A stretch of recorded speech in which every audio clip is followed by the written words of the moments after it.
exclusively. So now I have to actually. They make it complicated how you get the link. So it's gonna take a second, and then I'm gonna put it on the Patreon and put it into that email. Okay. You ever watch that Hot Ones YouTube channel? It's weird because I sometimes I'm cynical about things, and I was like kind of annoyed by the show, but then I watched it with Hakeem, and I was like, oh, this is I kind of like it now, so it kind of finally clicked with me. So that Stamos guy. Right, yeah, he just showed up. Yeah. Like, I just saw that. Yeah, that's what I saw. Yeah. Uncle Jesse. Yep. You know, that's another grip of shit that I grabbed is like every episode of Full House. Yeah, you have to. And Family Matters. Dude, yeah. TGIF. Yeah. That was the shit, man.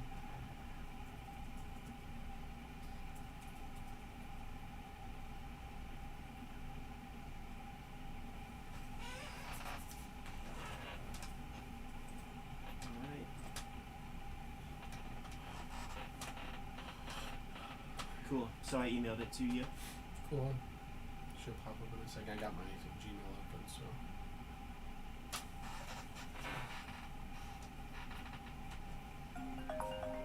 Let me take care of that real quick, guys. I didn't realize.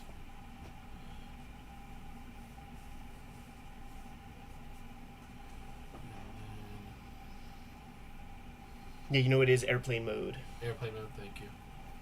Boom. Got it. Let's get that. Okay. Rob, Kevin, what's going on, fellas? Cool. Is that the one right one?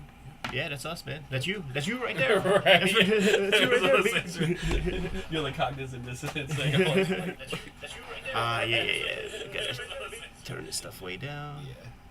So yeah, you know, we got access. We got access to the stream so that we can see what the crew has to say.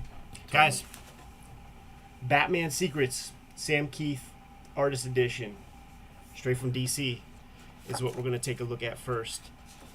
Oh my goodness. Already, right? Oh my goodness. Some heat. We got a heater.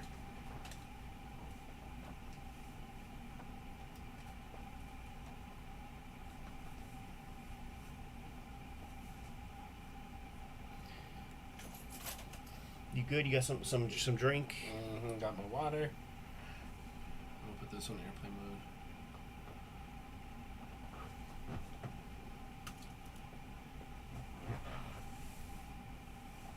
Delete some vids and then set this motherfucker up.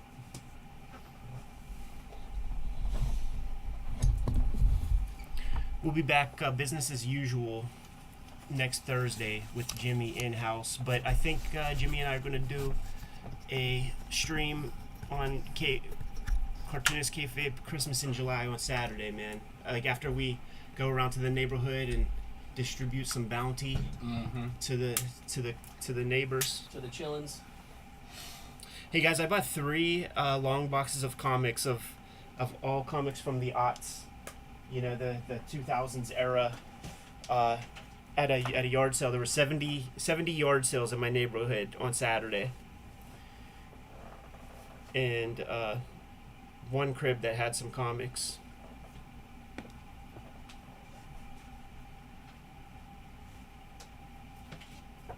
And I bought three boxes for $30 a piece. That's incredible. That's the beauty of the Midwest. You still get the deals, you know. He was my math teacher. In 6th grade. Oh yeah, because he's a comic head. Like he was like, I got a couple more boxes ready to go. You're like, and they were in the house, so we went down to his basement or whatever, his game room, and was it pretty sweet setup? It was pretty cool, man. And he didn't show me the room with the 30 boxes. I would like to see what the comics that he keeps. Right, yeah. But I saw the X-Men Grand Designs and the hip-hops and stuff. Yeah, that's there. Awesome. So Mr. Wellman was keeping tabs. Did you pass the math class? That's the question. Yeah, but you know what? It was called Math Resources, which is for kids who stink at math. I was saying, you said it, not me. Yeah. I feel you though. I'm the same, dude. The better of an artist you are, the worse at math. You know, man, it's just like all of that kind of stuff. Like I'm an autodidact, man. Yeah, I'm like I'm gonna learn what I want to learn Yep. when I want to learn it, and I can't listen to you telling me what I'm supposed to be learning at this particular moment, man. Can't We're do stubborn it. like mules. That's it. Probably another trait of Midwestern working class motherfuckers. Mm-hmm, totally. Boom, boom. I'm gonna put that maybe on your chair or something Okay. in the midst of our chat, or Yeah, if we take a break, we can go back to it. just want that pristine white. Yep. I need to grab a fresh water and then we can get busy. For sure. Yep, that looks beautiful.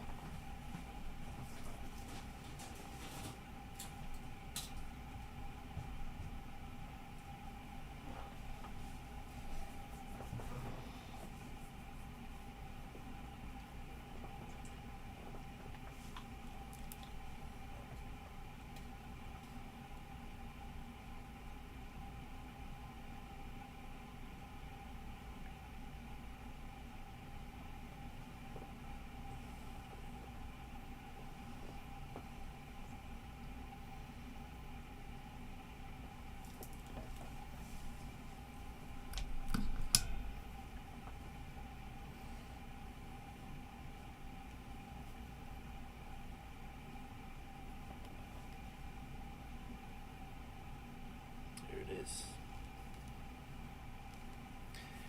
Went a little overzealous with my airplane moding.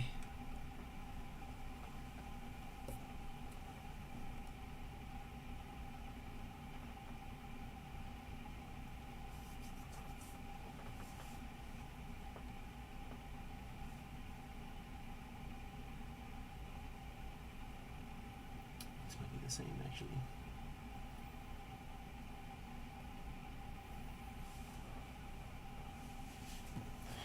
Come on, man. This happened to Jimmy last week.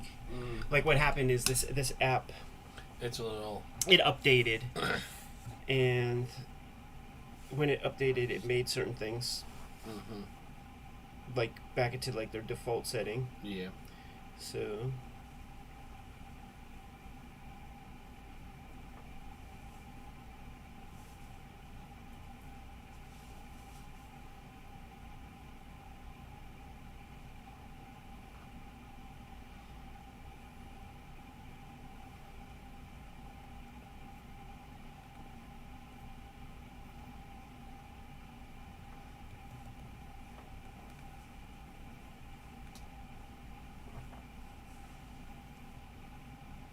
we do have Wi-Fi.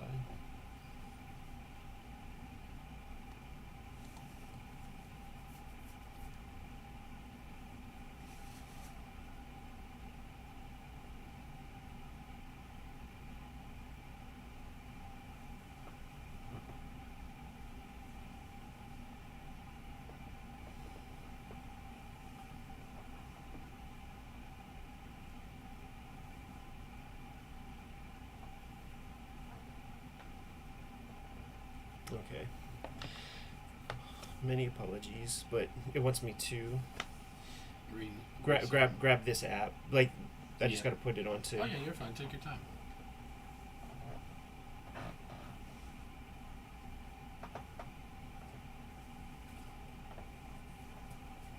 Many apologies, guys. So why don't you grab that chat room and let's see what's up with the homies. Cool, yeah. Yo, chat, what's good? Let's see what we got going in here. Complete tunnel books out for delivery. B Moss representing the Midwest, they say. Oh yeah, always. From Columbus, Ohio to Pittsburgh. Let's do it, guys. I'd like to say we're going worldwide. Mm-hmm. Copying St. Keith as a young artist messed me up bad. I feel you on that, actually. Because it's one of those things where he's like the first Marvel guy to cartoon, like make... Have a crazy style. Yeah, exactly. So it was kind of liberating. Yeah, it wasn't until college that I got my anatomy to any acceptable level because of copying his stylized stuff. That's all Wouldn't those change a image damn dudes. thing. That's all those image dudes. Totally. But except some of them, I would probably should be able to sue them for malpractice or something. Right.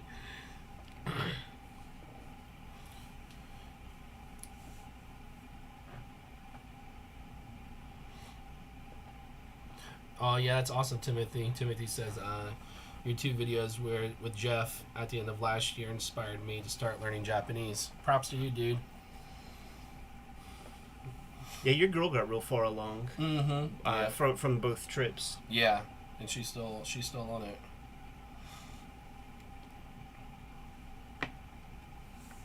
They're mentioning about the. I don't know. I guess there's issues with the audio, but somebody said they could hear it.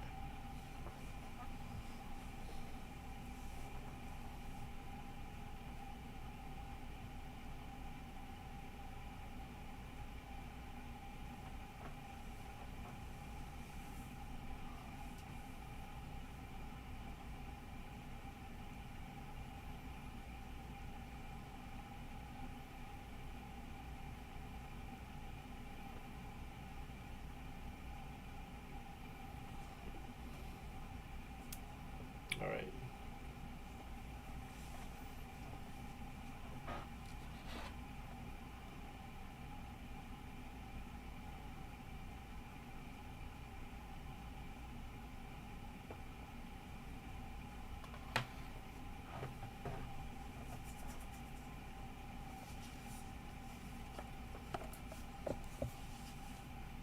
Nice. Well, not nice yet. Yeah. Almost. Almost there. Many apologies, guys, but this will be what we want.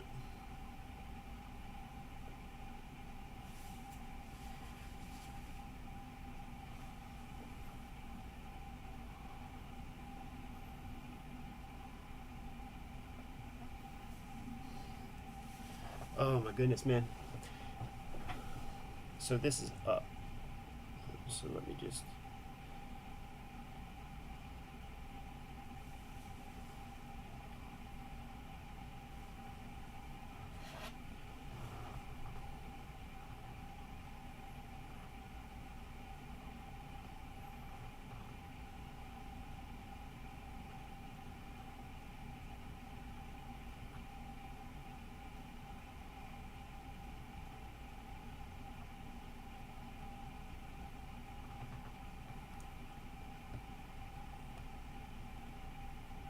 Man, this is a fucking pain in the balls.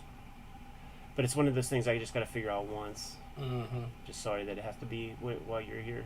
No, you're good, man. We're just hanging out the chat.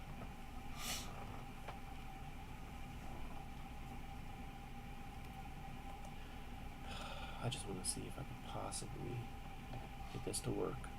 And I can also download it on mine. Nah, cause it costs loot. Yeah. I don't want you to It's all be good. buying some nonsense.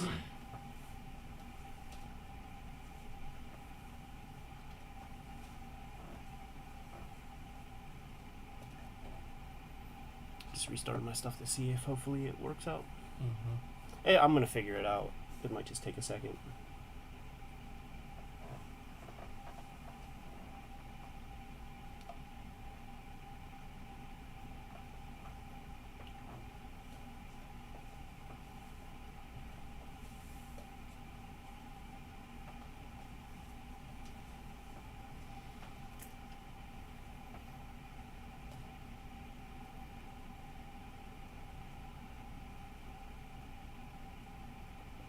Yeah, they killed the remote app, man. Motherfucker. That's annoying.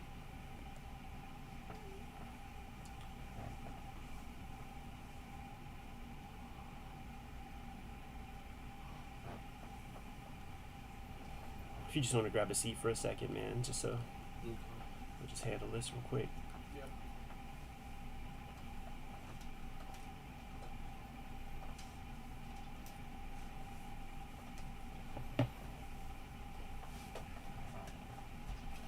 So some of the other vids we're gonna check out today. We're gonna look at the death of. We're gonna look at the death of Fritz the cat. It's gonna be one of them.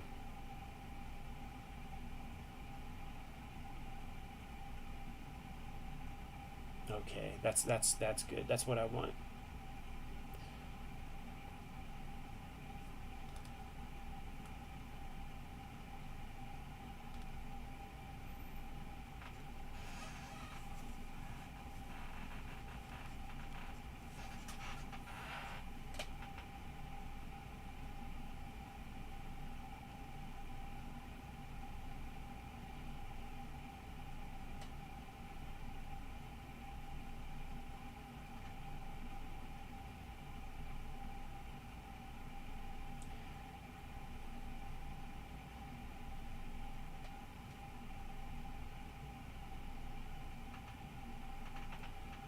Feeling good.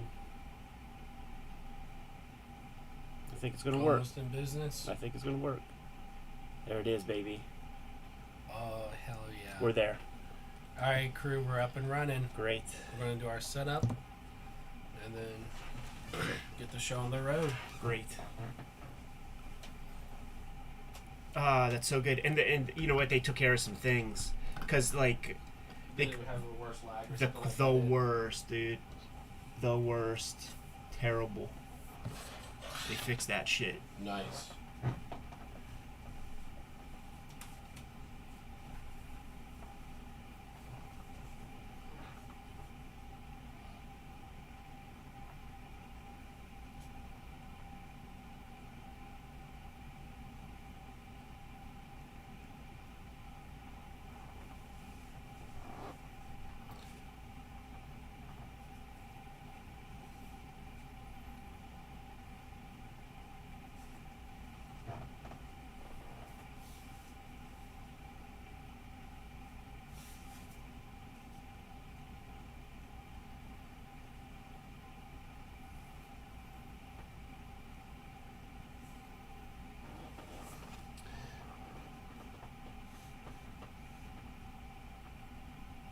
There's one more piece I gotta figure out. Okay. And that is how just to record. Because, let's see. I'm gonna disconnect for a second.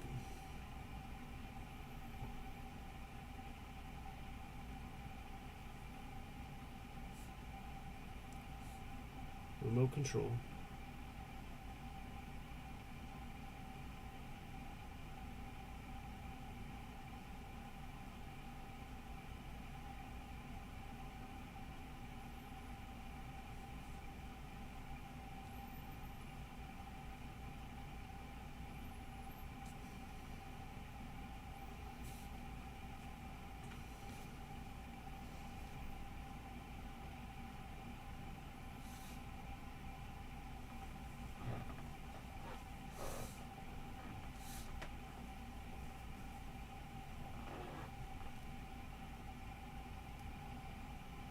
Check, check, check.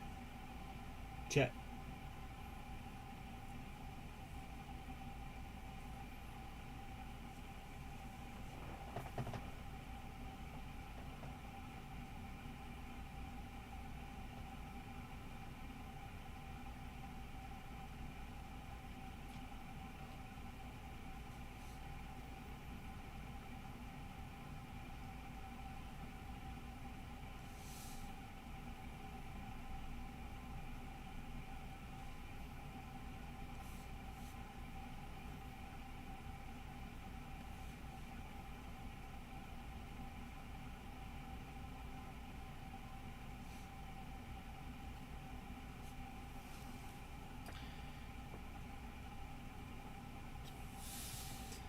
How the fuck do I record, man?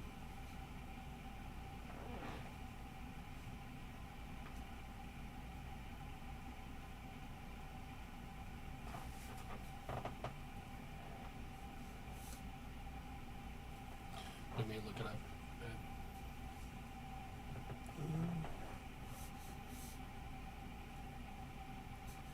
isn't too many options here. It's gotta be.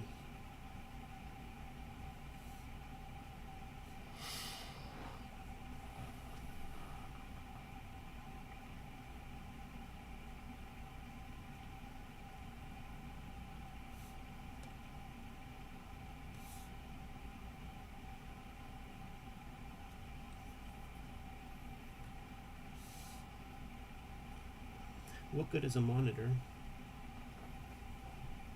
Ah, Nice. okay. That's so annoying. That's real dumb. Yeah, that is not. Why should it be a Wi-Fi sign?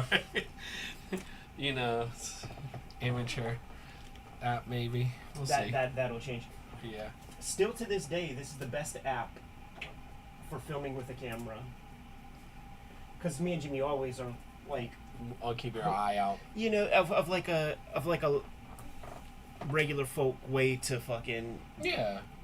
record like without all kinds of bells and whistles. Because like the harder you make it, the Right. less we're doing it. Right. Exactly. You know what I'm saying? Like this is a simple thing. So ready to get into it? we're on and popping. Yep. I'm gonna have to turn a couple things off here.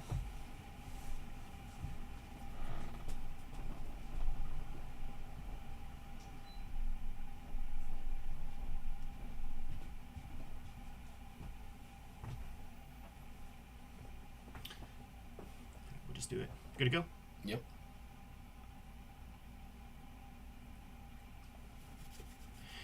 Welcome to your favorite comic book channel, Cartoonist Kayfabe. My name is Ed Piskor. And I'm Brian Moss. We have looked at plenty of Sam Keith on the channel so far, and we got hold of Batman Secrets Gallery Edition, as DC put it, straight from Brian Moss's archives. We are big Sam Keith devotees. We looked at the Max Artist Edition. We looked at the Max issue 1. We looked at his Supreme Wolverine comic. Yeah. Blood Hungry, I believe, from Marvel Comics Presents. Yes, that's Big- everyone's introduction. Big time Sam Keith marks. We looked at the fill-in issue of the Hulk that he did pretty early on. We looked at early Sandman. Big fans. Off the bat, I'm gonna fill in for Jimmy right here, man, and say big misuse of the end papers, man. Yeah. This is your canvas. This is your biggest canvas. Do something with it. I promise that we're gonna see probably 50 drawings in here that would have been great contenders Exactly. for this Totally. page. Something I like to bring up as we get started. So it's interesting to see Sam Keith like hopping over to DC in his later career, you know, from doing those covers and everything, and Sandman once again. And it's kind of wild to see him in his later years even be more raw as an artist. And so it's almost like a tour de force, or like almost just exciting to see how he expresses himself in his later years. So I think everyone's in for a treat. Yeah, we got an issue called Batman Secrets, Batman Confidential, Batman Lobo, Deadly Serious. I can't wait to see what his Lobo looks like. Batman 38. So let's jump right in. He does an intro for this, which is pretty fascinating. You know, pretty quiet guy. Right, exactly. One piece, first piece, not scanned from the original. Exactly. But oh my goodness, look at that foreshortening. Right. Yeah, so this is where you're getting like all those juicy shapes, and then just like think about this, Ed. Like I can see you doing like details and like ramblings and stuff like that, and like playing with details, but it's still exciting, like I said, because it would be easy just to like black it all out, not do anything. So it's kind of cool to see him using intention still. Yeah, sure, and it's, you know, city lights. It looks like it's that jagged, like drag the blade across to create the textures. But I think there might be some just white media being used. If you look really close, you can see the texture of that black electrical tape. Yeah. You and I and Jimmy, we looked at at some was it Zero Girl pages? Yep. Or Zero Girl, the first run. Yep. Yeah, and The where first he doesn't necessarily paint these pages black. He'll use like black electrical tape. Right. And it's kind of funny that I'm actually surprised that they kept the prices of the pages. No, yeah, in they're here not. as well. Yeah, they're not gonna. Which, by the way, it's cheap as fuck. Look at Right. him, this is him redoing a page, redoing a panel. Yeah, even They there stitch it's that in like, Because a lot of times you might think that he's fudging it, but that shows like he's really thoughtful, actually. You know. Yeah, absolutely. I'm glad you pointed that out, man, because 375. I don't know the era of this Secrets comic, but those are like Affordable. That not anymore. incredibly affordable. Yeah. It's still the Wildstorm era, so like it's these pages, man. A lot of artists undervalue their stuff. That's Commissioner Dolan from The Spirit. Mm-hmm. Totally, yeah. And Doing a that's riff kind on of, it. yeah, absolutely. A lot of spatter. Messy Town. Mm-hmm. Messy Town here. Putting some color on the original. I see something like this. I want to see what that printed page looks like. Right, yeah, to see whether he edited or changed anything out. So menacing with the lighting on that Joker. He did some covers for Detective and things like when I was a kid. Right. And his Joker was always sublime, handled in the very same way. Mm-hmm. It kind of has that because he puts a lot more cartooning, like almost exaggerations that are a little more mischievous compared to like the edgelord version of the Joker we have today. And this is interesting because this looks like something he manipulated copying and then cut and paste. And that's like definitely some digital work down there. Yeah, but yeah. it's But this is not from the original, Just so scan. it has some bells and whistles to it. But we're looking at some real shit here, man. And he took some kind of photograph of some artwork Isn't that wild? and pasted it up. Mm-hmm. Yeah, still using that collaging stuff. You'll see a lot of that collaging technique in his Max covers. And so to see him experiment here is a lot of fun, actually. Hand doing some op art. Oh, Yeah. no, you know what? I see a paste up, so maybe... Well, He kind of starts it there, so it might be like an idea, but you can see where the cut and paste is right there, Yeah. where the blue is. we did some kind of That's a warping good effect. observation. And that's the beauty of these kinds of products, man, where you can actually like see what's being done. Mm-hmm. You know, there are certain things that suggest like a high contrast photo here, Right. but then a lot of manipulation with brush and spatter and things to just make it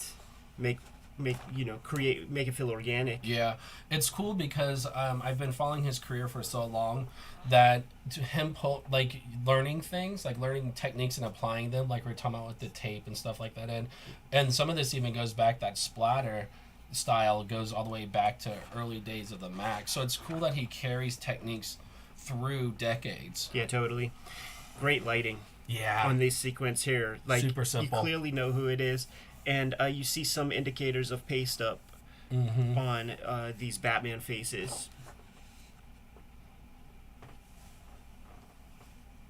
Yeah, more paste up. You can see it. They're playing with the levels here a little bit, so like you don't see so much brushstroke, but when you really, really look close, you see that Yeah. black tape there. Mm-hmm. And you can kind of see there's little thin parts in it, but yeah, it seems like it's a little bit high contrast. Interesting hatching right there. Like, is that for shading? Like, it's a nighttime sequence or something? Because it doesn't follow the forms or Right. anything like this, and it might not even be a very archival pen that was being used. Yeah, and you'll catch that a lot with Sam Keith, honestly. Something I learned from his blogs is that he'll take a one of those ink pads that people use, but he'll use that Like as for a rubber piece. stamps? Yeah, he would use that and smear to get a lot of that Like brush. this kind of thing or something? Yep, totally. Like this obviously is like looks kind of digitally distorted, or like Xerox machine. Yeah, like you start a Xerox and then you pull. Yeah, but you can see even in here where he's using that stamp just as a dry brush, and That's you're so getting cool. a really cool effect. Doesn't it have the vibe of Mr. Gone a little bit? Yeah, totally. Yeah, his Joker and Mr. Gong are like, you could just switch them out. They're identical. And that might even be the backdrop of that blood-hungry storyline, man. I feel like Totally, Wolverine has to yes. climb a cliff to get in there. Yeah, no, he's not one to unuse an idea. You know, he'll use it over and over again. And you look at this stuff, he does not give a fuck about backgrounds that much. No. You know? Like his background, his perspective skills are pretty rudimentary. It's interesting because when you kind of like some of this stuff, sometimes when I would see it in print, I'd feel like, I mean, like that's beautiful, but sometimes you kind of feel that things are like rushed or whatever. Yeah. But then you kind of can see that, once again, going back to that intention, where like he'll render 3/4 perspective female and render it out completely, and it looks beautiful. Back to this motif. Mm-hmm. It's an easy way to pop a page out, dude. Yeah. Make a I'm day's work. going on vacation. He's not a stranger to photo reference. There were some in his Alien miniseries. You remember that one? Yeah. He definitely used a couple iconic Clint Eastwood shots that I know that looked like it could be James Hetfield from Metallica Totally. doing a little something. Right, totally. And then I wonder, is this on this page? Yeah, it looks like a total. Yep. Yeah, because that's really messy. Yeah, That's not legible. It looks like it got away from him. Mm-hmm. And that's where you the risk and reward with Sam Keith, honestly. So it's kind of cool that he's exposing. Because, like, honestly, I would even argue that some of this doesn't work, Ed. You know? Because I'm just now seeing Batman in that. You know. Totally. So Yeah, like what he'll is that? experiment on the page, and fail and be okay with it. He even puts oops. Yeah, like maybe something really did happen. Almost McFarlane hair for that Alfred Pennyworth, man. And it's more hair up top to suggest that it's early in Master Wayne's life. Yep. So that intention detail. Yeah, like, I don't really feel that this works well, honestly. Like, it doesn't... It's kind of confusing. It's beautiful, but... So curious how they print this, you know? Because, like, it's got paste-up lettering. Maybe the lettering was more opaque. Yeah.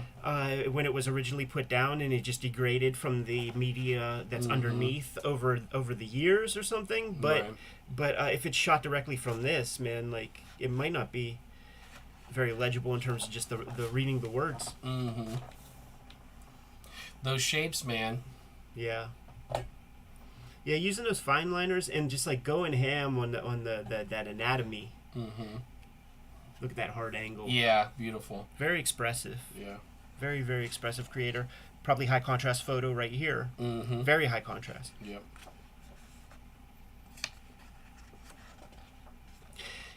Looks like he's getting comfortable. Yeah. He's getting into the groove. It looks like there might be some of that dry brush stuff there on top, on top of the spatter stuff. Yeah, it's almost as if he treats the page as like a painting, and he has to activate a space before he like feels comfortable going into it.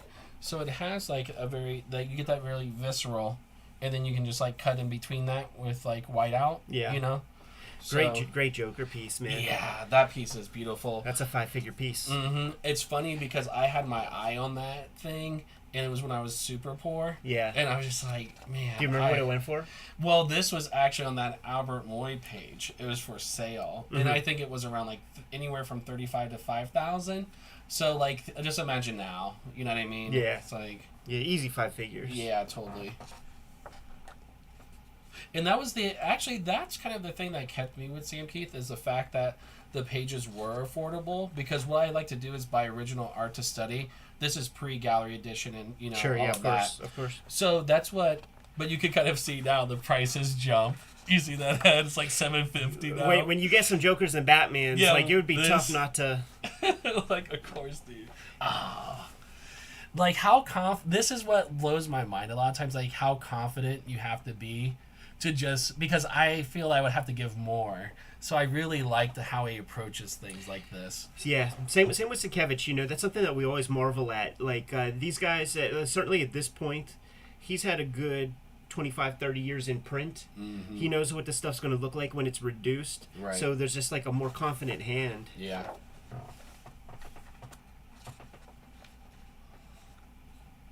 Wild stuff. Mm-hmm. And, you know,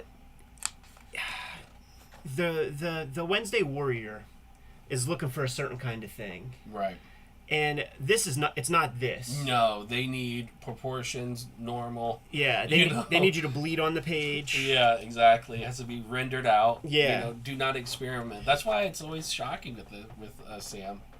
It's shocking that he gets these opportunities. Right. And I'm not saying that in any negative way to him. I'm saying it every negative way to the audience. Right, exactly, yeah. Because it's one of those things where I may have explained on the last episodes we looked at the original, but what got me into Sam Keith was the fact that I didn't have the ability in the early 90s to like render like Jim Lee or to do any of that. So when I saw Sam Keith, it was like an underground Robert Crumb type. It's really how I looked at it, because he would give the characters like Wolverine floppy feet, and I'm like, are you even allowed to go off model? Right. Absolutely. Man, this That you know, it really reeks of that Sienkiewicz Daredevil graphic novel they did with Frank Miller. Yeah. Love and War or whatever it was Yep. called. Yeah. But I mean, very psychotic, very manic. Yeah. It's catching the psychology of yeah, that's just wild. Like that's like Mad Comics but Sam Keith style. Yeah, dude. It's Pretty very cool. weird. I would have liked to have seen the original of that. And Totally. dude, playing with the famous Dark Knight kind of setup here. Sam Keith style. Right. He could pull it back pretty well. I wouldn't say it's the best, but it's a good pullback, you know. Just incredible pages, man. Yeah. Just very innovative layouts. And I think there will definitely be an ongoing appreciation as people kind of like come back and revisit this stuff, because I think the industry kind of appreciates him, and I don't see him as like an artist. He kind of is. Yeah, he's kind of gone into that space, and he even paints now. So it's kind of cool to see him exploring other mediums and then bringing it back to comics. So it's almost a nice like future-proof kind of gift that he's giving, where his work will age with time really well. Yeah, I this is an artist that I feel can transcend, you know, time. like the sort of rut of comic original art. Yeah, totally. And all it takes is like the next generation to pick up on this stuff to, you know, go ham. Yeah, I mean, you know, Style. like sort of our generation, as we get more and more successful, you think David Cho isn't looking at this stuff Right, and exactly. saying, Right. that's some pretty dope looking shit. Yeah, so it's like you got this old man kicking my ass, you know, but he has the experience. But it's just like, man, to push the experimentation this far, like, come on, like, so this right here, and we'll keep going, Ed, but like that tape, you see where it breaks, and then there's this piece of like butcher paper back here. Is that what that is? Yeah, that's totally. And then you see the marker, because I'm familiar with all this technique he's doing here. Then he markers it out on the edge. And that's probably maybe glued down, I'm guessing. Sure, yeah. And that's just a cemented. drawing that he probably did and ripped it out and put it right in there. Yeah.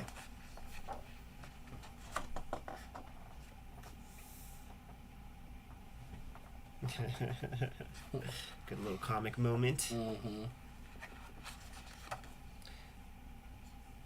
Now, this is what happens off camera if you listen to Grant Morrison when he talks about Batman killing Joke. Then he gets his neck gimmick snapped. What is this thing? Camera? Recorder, yeah. He doesn't really update his technology. Right. But I guess visually it works in a comic, right? when you see it in a 3D setting, like, I understand it so much more. Yeah, totally. But it definitely has a Yeah. place to put the VHS tape. Right. It's of antiquity. Yeah. Look at that tongue, dude. Yeah, it's beautiful. And it's such a creative approach, just approaching it like sometimes expressing realism than cartooning, and he blends the two so well, you know, in the sense of like that super Bigfoot style, you know. Yeah. A big part of it has to do with the lighting approach, like Yep. like having accurate lighting, understanding the shapes of all the forms, and then knowing how to light accordingly. Yeah, that's really pulled back versus that, you know, and they both work in tandem. So it has a great harmony to it. Oh, dude. Stat above. So just put that same Arkham Asylum Oh, right good there. eye, Ed. I didn't even catch that.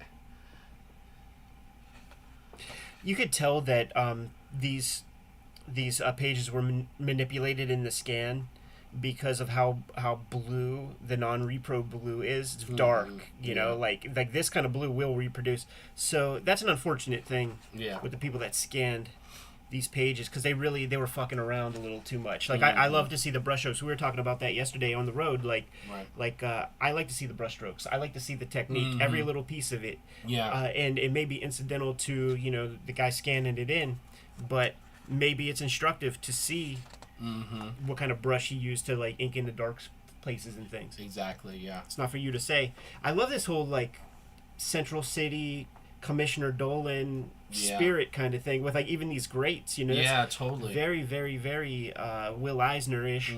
And there's that period of like Contracted with God where Eisner was getting real hairy with his hatching and things. Totally. All right, now we're gonna jump into Batman Confidential. Is it gonna be all color? Maybe lots of it. What's he use? Is there watercolor? I see colored pencil. Yeah, I think he just grabs whatever's close to him at this point, because it's like he's Color mastered pencil the up there? technique. Yep. Yeah, and to like be that crude to just embellish it with colored pencil is a level of confidence, because a lot of people will try to hide those kind of marks. You know what I mean? Something that saturated. Mm-hmm. That might be Doc Marten dyes. Totally Doc Marten. I can spot it a mile away, because even he's capturing those blues, Ed. Those are really rich too, That's so true. that would fit in the same. And then just like a black Prismacolor pencil. You maybe even see this is one of those things, dude, where like these textures don't match up with this, so like this could be a paste up, but we're not getting the opportunity to really see that. Right. And just for the texture, you know, paste it up for that.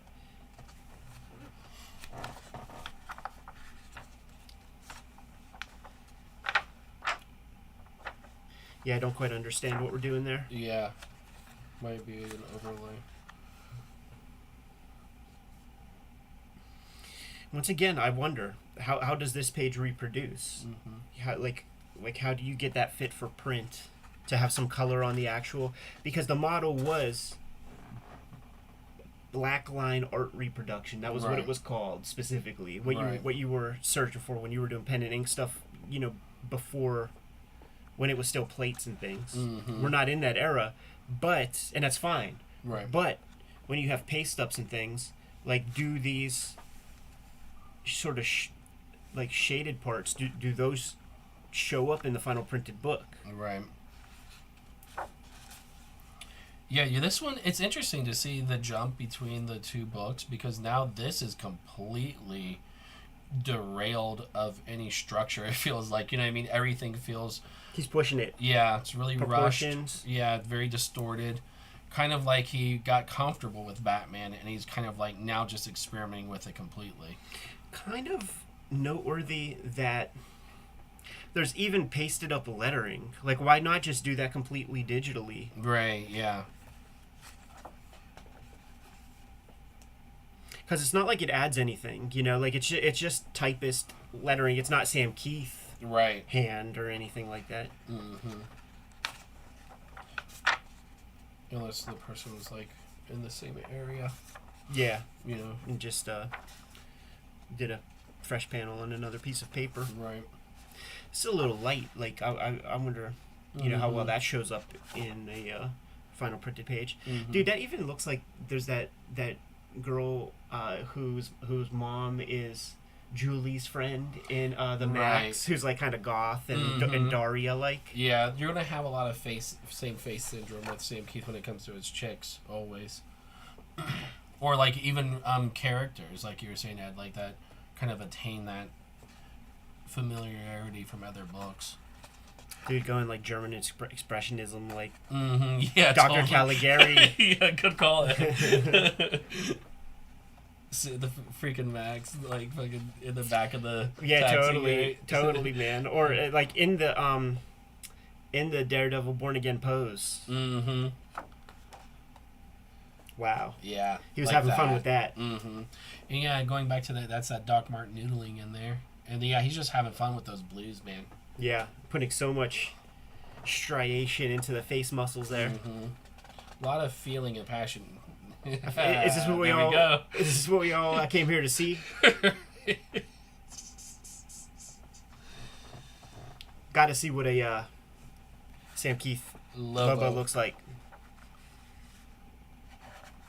I'm so curious, man. He just added a foreground character, and then this is like a high. Well, I can't tell. It's dark. It's very dark. Yeah, so you just wanted to get an effect on that, so maybe scan it in, and then put an effect on it. Ah, there we go. I love the hair. Yeah. That's so brilliant. Just do a like an ink splatter, like a Rorschach, like, you know, bleed. That's beautiful. Yeah. It's almost like a Hokusai manga line. Man, it's just like a wiry brush. Yeah. Like an old metalhead. He really is playing his hits. Like, one of the things I loved in that Wolverine was when the suit gets tattered, and it's almost like telephone cord. Yeah, that's beautiful. Yeah, that blew my mind as a kid. Yeah. And there would be those covers where he takes it so extreme, where it's just so many telephone cords hanging off of his holy shirts. Yeah, this page, I'm not sure what the hell is going on. I'm not a big fan of that face, but like the proportions are great. But this is weird. Like, what the hell is that supposed to be? Yeah, there's some work being done in the color there. Yeah, totally. Yeah. You know, I'm thrilled that he did this, but it's not that Sam Keith from that Wolverine era. You know, right. he's pushing things a little further, being more expressive, not taping the paper down on the board at all, and worrying about just that basic storytelling flow. That's great. That works really well. That's amazing. Yeah, for a local vehicle. Bisley is a spiritual cousin in a lot of ways to Sam Keith's approach. So spot on, dude, with that.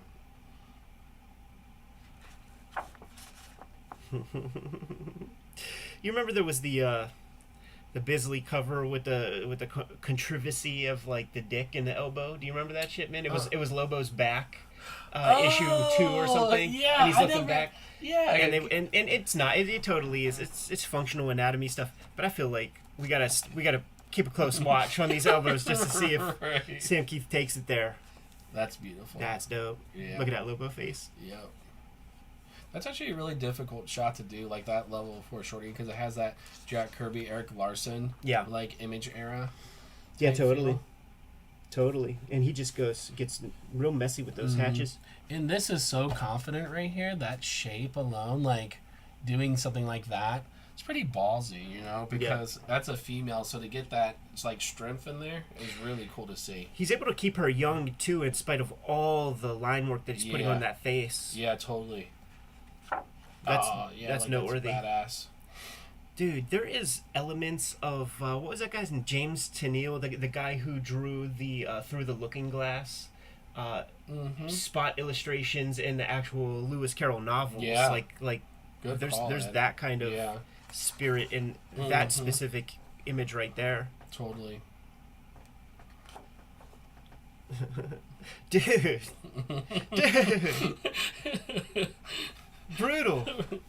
Brutality.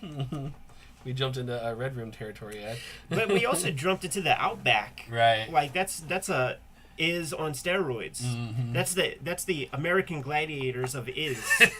Totally. Interesting choices, man. Like he was putting in her eyeballs in the pencil stage, the irises and the pupils and stuff.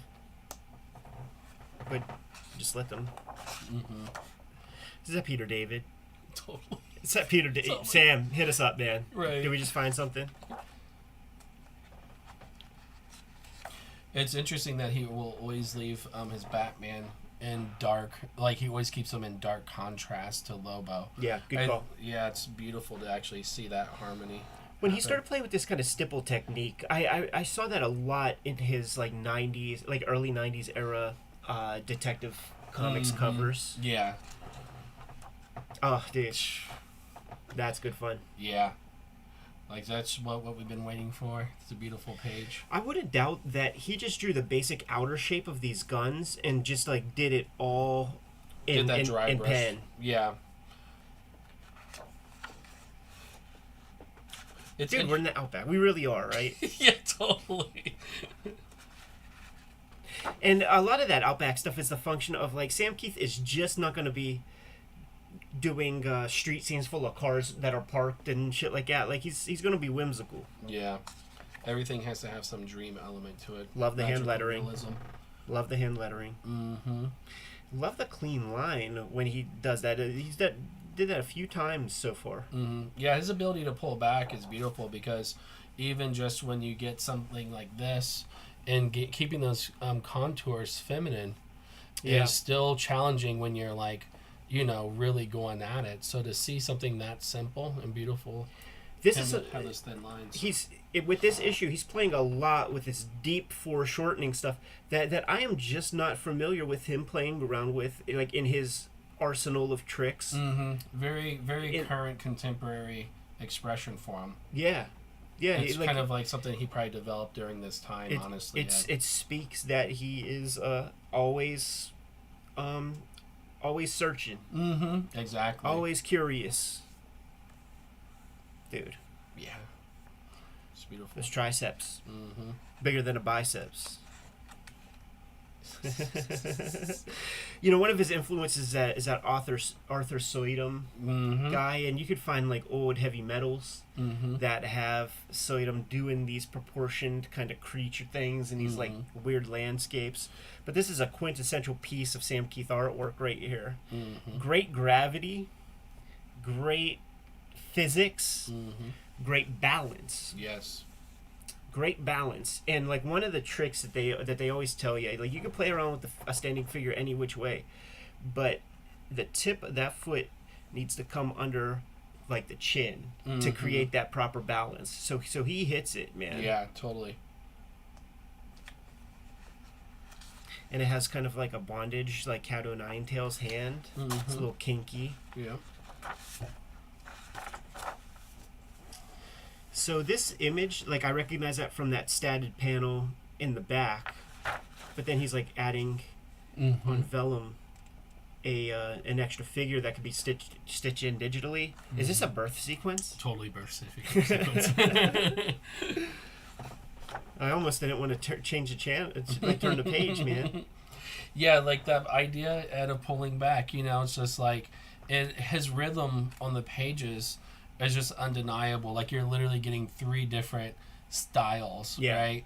And it's the ability to like create that harmony is beautiful. It's almost humorous too, where you have just like all this mess, all this dirt and stuff, and then like clean line. Right, totally.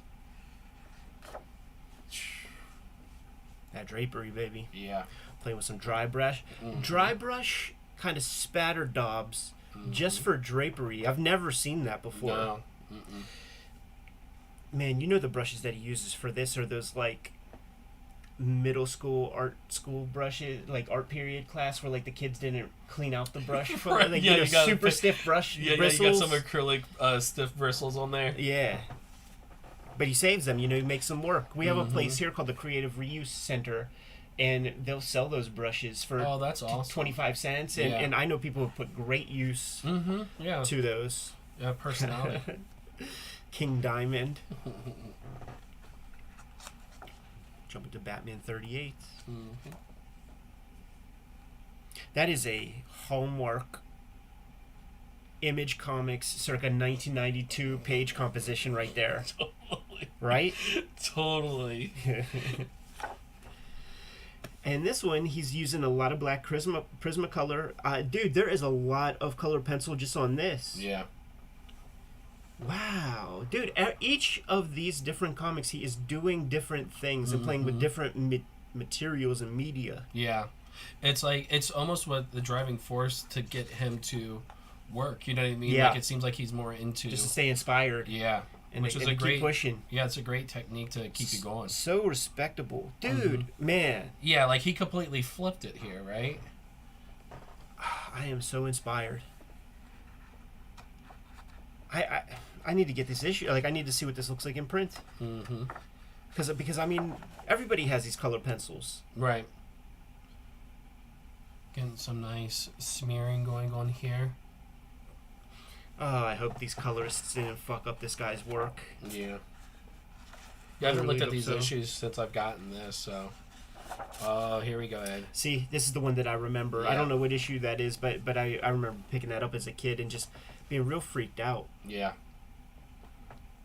I remember when Sam was doing these covers, those DC covers back in the day. Yeah. And he was talking about his workload was so heavy that he was just kind of like cranking those things out in a few hours or whatever. We looked at Batman Nightfall, like sort of in total, just kind of breezed through it real fast, and he did 2 or 3 covers. Those things were done so quick. Like I do actually wonder if we'll see them in here, but we're already at a later period than those comics. So unless they're out of sequence.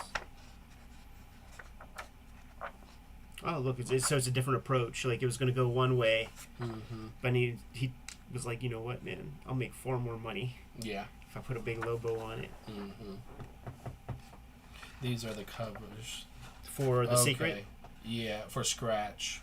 So, yeah, I guess this is part of Scratch then, yeah. So those are covers and some interior? Yeah, I don't know Scratch. Yeah, it's still a Batman story. It's basically him hunting a werewolf. It's pretty, like, generic, but it's pretty fun, though. Love that lighting. Yeah. Yeah, he was doing Venom covers for a while, and they had that kind of feel to it. So it's kind of like he took that technique and process and applied it here. This is a book he did about the Mad Hatter.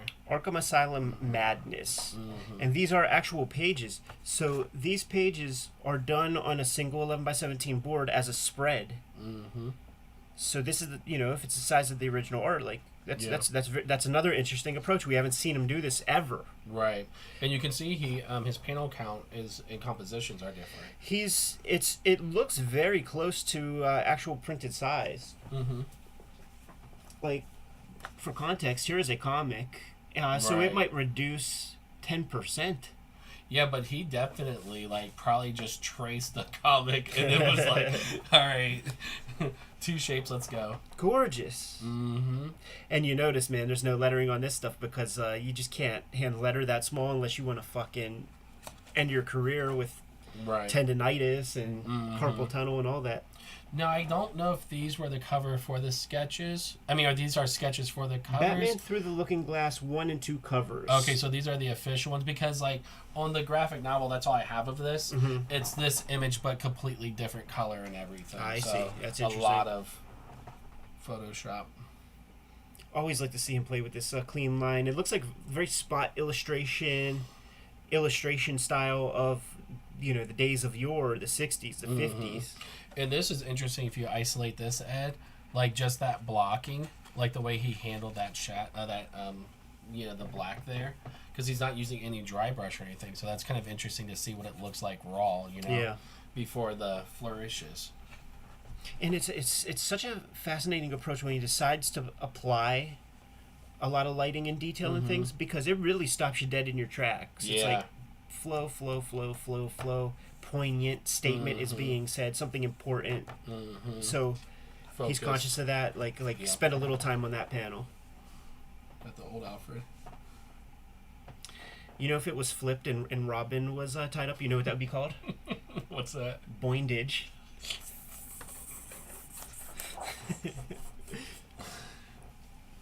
His dynamic angle.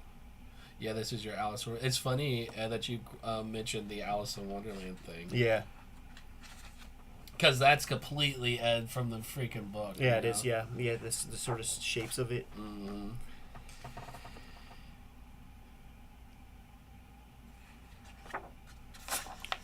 That was a ride. What a package. Yeah. What a package. Thank you so much for bringing this on by. Of course.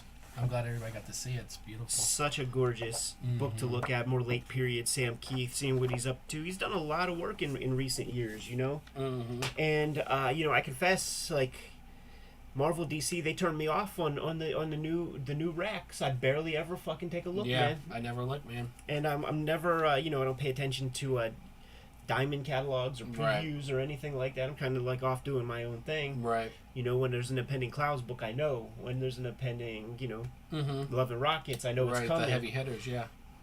But this Marvel DC stuff, I'm lost on it. Yeah. And to see how much of this stuff that he was doing. Yeah, it's almost like there needs to be like a new appreciation almost, because it did go under the radar. It probably did decent at the time. Obviously, and they had a nice promotion because I caught wind of it. But by the time that run, he ended with the Alice in Wonderland story with the Mad Hatter. I didn't even know that book came out. I got it like a year later. I was like, when did they publish this? So it started out really strong, his DC stuff, and then probably like by the 4th or 5th book he did, you just kind of lost track of it. So it's great that they published this to get that archive, Agreed, man. But I can't help but think also that there's a little bit of a sadness that I think he might have had to do this stuff in a certain way, because once you create your own piece, man, why would you ever abandon that wing of your comics making of 100% creativity, if not to make a couple extra dollars, Right. So I would love to see him express 100% of his own vision Yep, totally. sooner than later. But clearly, when it comes to the drawing dynamic of these comics he works on, the editors are very conscious that they are buying Sam Keith. Right, yeah. I remember him talking about it. It was an article I read or on his blog.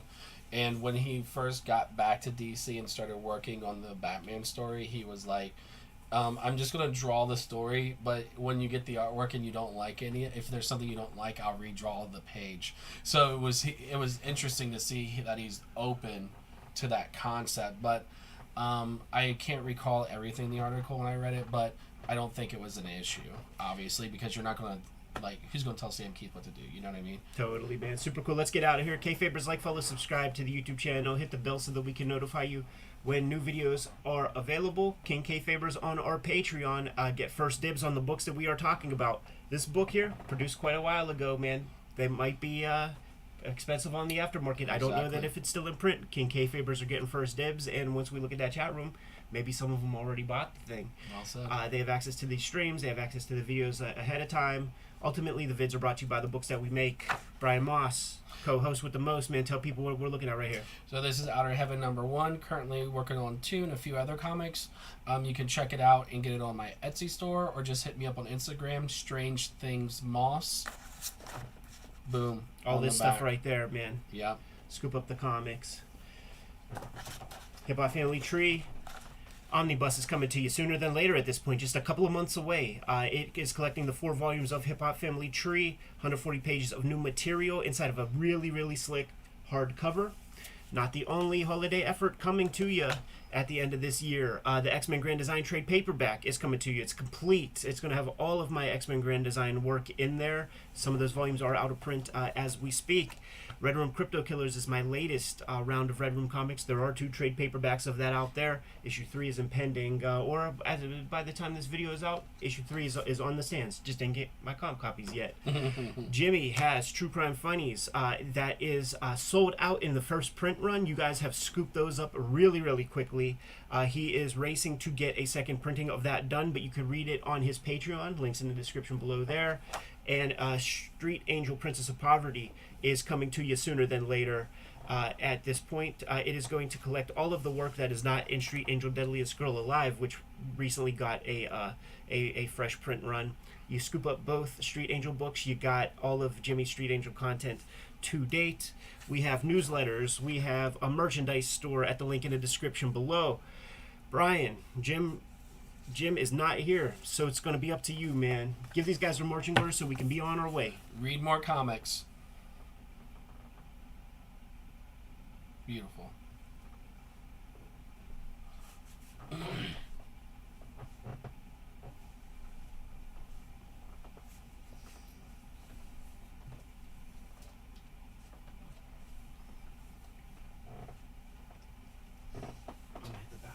Yeah, do it.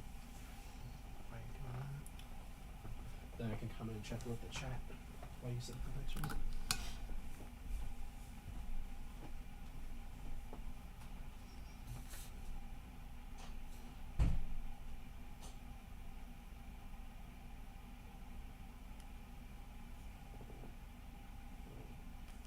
What I have to do is, with all this new setup, is just freaking make sure that the video recorded.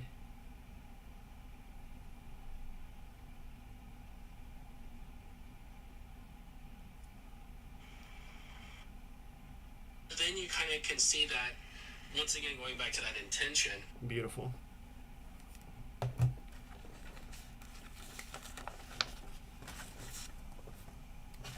That's one down.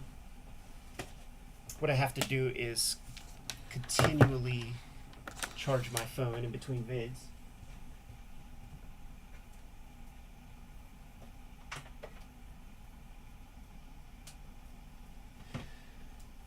To just try to get the most use out of this opportunity. Because we're going to have to record in like 2 sessions. What's that? If you want to bring your chair back. Okay. Let's I'm going to shoot a little commercial. Okay. And then let's do the hauls, man. All right. So that's gonna be. Bring your chair here. Behind there. Yeah. I got gotta grab my whole stuff. Be so careful with this Oh thing. yeah, sorry about that, bro. You want to go through first, guys?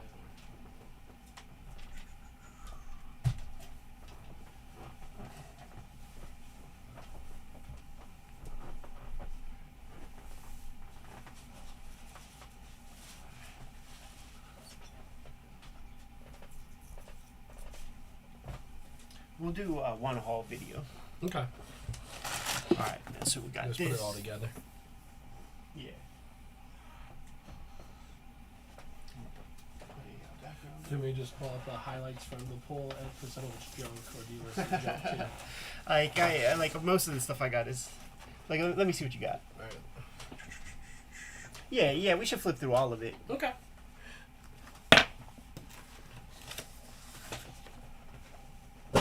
I'll do a commercial thing first.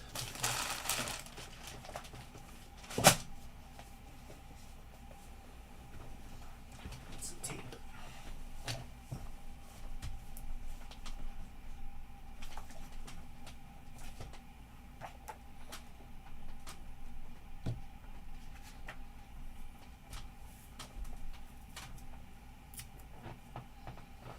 What's that comic? So this one's Oh yeah, okay. Mhm. Look familiar. Jorge Safino did some of them, but I never bought this one because he wasn't in it. So this has we'll have to wait for the stream, but Yeah. Speaking of that, man, what's that iPad, man? Like, let's Right see here. what's going on with the stream. cool.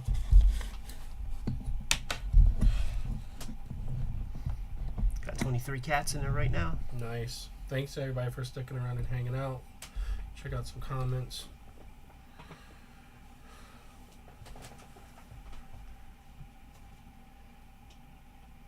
How old is the Batman Secrets Artist Edition? Let me look that up for you guys real quick. I'm sure we know by now, but let's get an official year.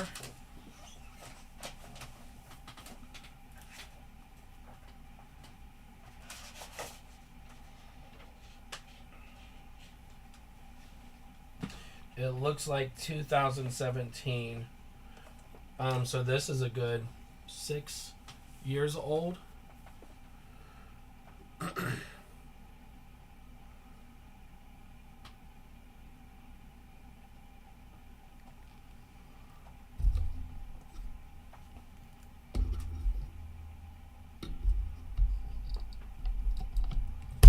Yeah, definitely. Ed and I were talking about that yesterday. The upcoming Batman Year One Arts Edition is going to be a must. Like, I mean, are pre-orders even out for that at this point? Haven't seen it Okay. because you know I'm going to. Yeah, that, like I said, there's a few regrets I have about the artist editions. One was the Wally Wood, and then the large format artist edition for the Mazzucchelli Daredevil. Yeah. Yeah, we were just young and broke then, man. Because I did not get it early. Like I lucked into my my Mazzucchelli artist edition because like I got it when it was already out of print, but there was just I forget. There was a website, man. I think it was called Atomic Empire. Yeah. And that guy bought weight and he did not gouge people. Mm-hmm. He did not gouge people. I think it's called atomicempire.com, and he definitely holds on to stuff. Like, has stuff that's out of print. Yeah. And does not stiff you. Yeah. Does not wax you. I ended up getting a few off of your recommendation from his site, so it's definitely shipping was fast. Nothing fucked up on it. All right, so I'm gonna just do a commercial real quick for all of our stuff. Yep.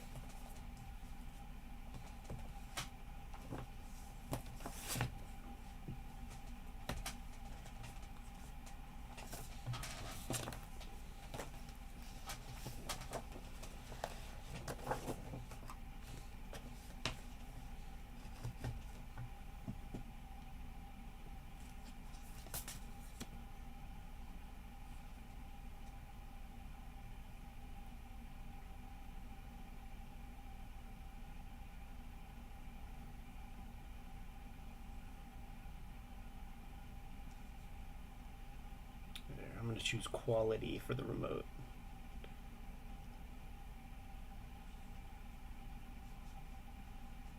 but that looks terrible. Are we there? Like, how much lag do we have? Too much lag. Far too much. You went for a higher quality, is that what it was? Yeah. Gotcha. We'll go back to the lower quality of just the remote. Right. Yeah, I understand.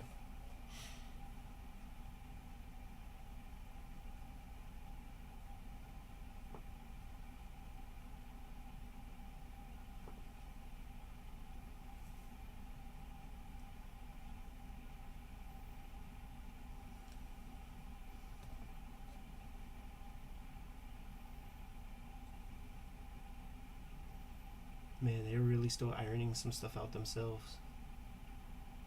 Yeah, a work in progress, right, Ed? Yeah, it sucks, man. I'm gonna disconnect and then reconnect.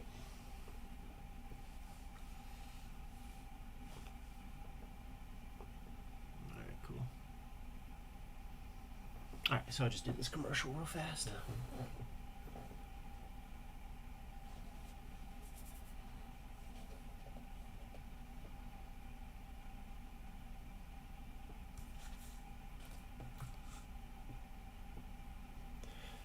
This video is brought to you by the Cartoonist Kayfabe Patreon. 3 different levels of support are available at the Cartoonist Kayfabe Patreon, including the King Kayfaber level, which completely mitigates the Kayfabe effect by giving you access to all the videos before anybody else gets them, including a live recording session while we are making the videos, in those moments. I'm going to say that again. There's a better way.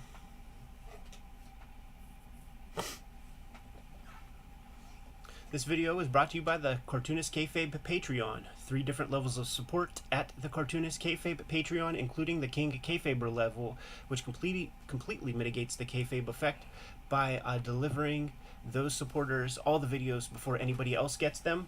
Ultimately, our videos are brought to you by the books that we make. Brian Moss, co-host on this episode, has Outer Heaven 1 out, working on issue number 2, and these books are available at his Etsy store by way of his Instagram. This is his contact information right here. If you're interested in getting your hands on Outer Heaven, make sure you hit him up. Shouts to everybody who bought the first couple print runs. I think it's now in its 3rd printing. Hip Hop Family Tree Omnibus is coming to you soon, in time for the holidays. Collecting all 4 volumes of Hip Hop Family Tree for the 10-year anniversary.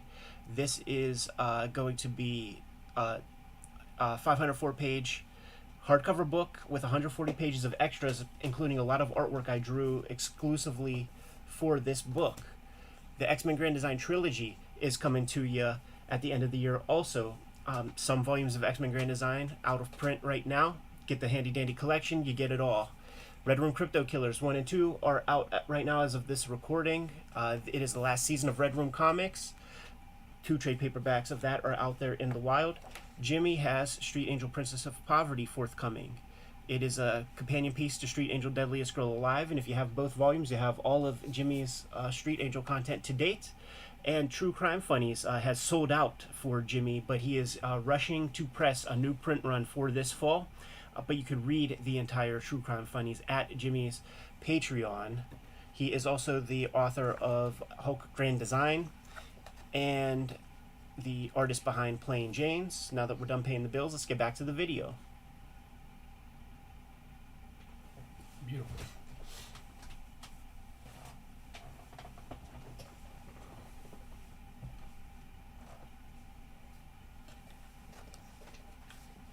All right, so that's out of the way.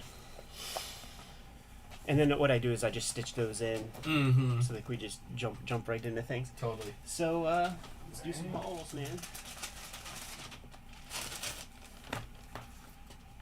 Why don't you keep that chat right there, man, so that we can keep appraised, just in case people like make mention of some cool shit. Yep.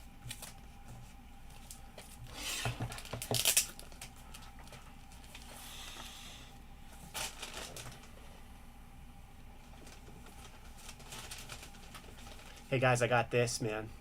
For the haul.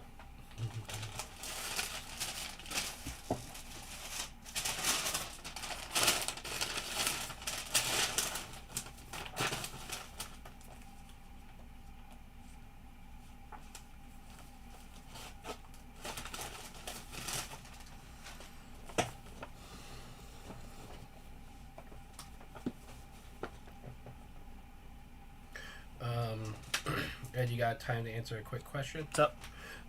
Ed, are they going to change the FOC for Red Room Crypto number 4? I tried to get the gym variant, and they couldn't order it Friday. Do you know anything about that? Good question. I have no idea. I have no idea, man. Mm-hmm. I didn't know that final order cutoff was coming because, like, I guess all my people were at San Diego Comic-Con. So I'm sorry. Like, I'll try to get them to extend it. I'll talk to them when they get back and are less fried. So thank you for bringing it to my attention.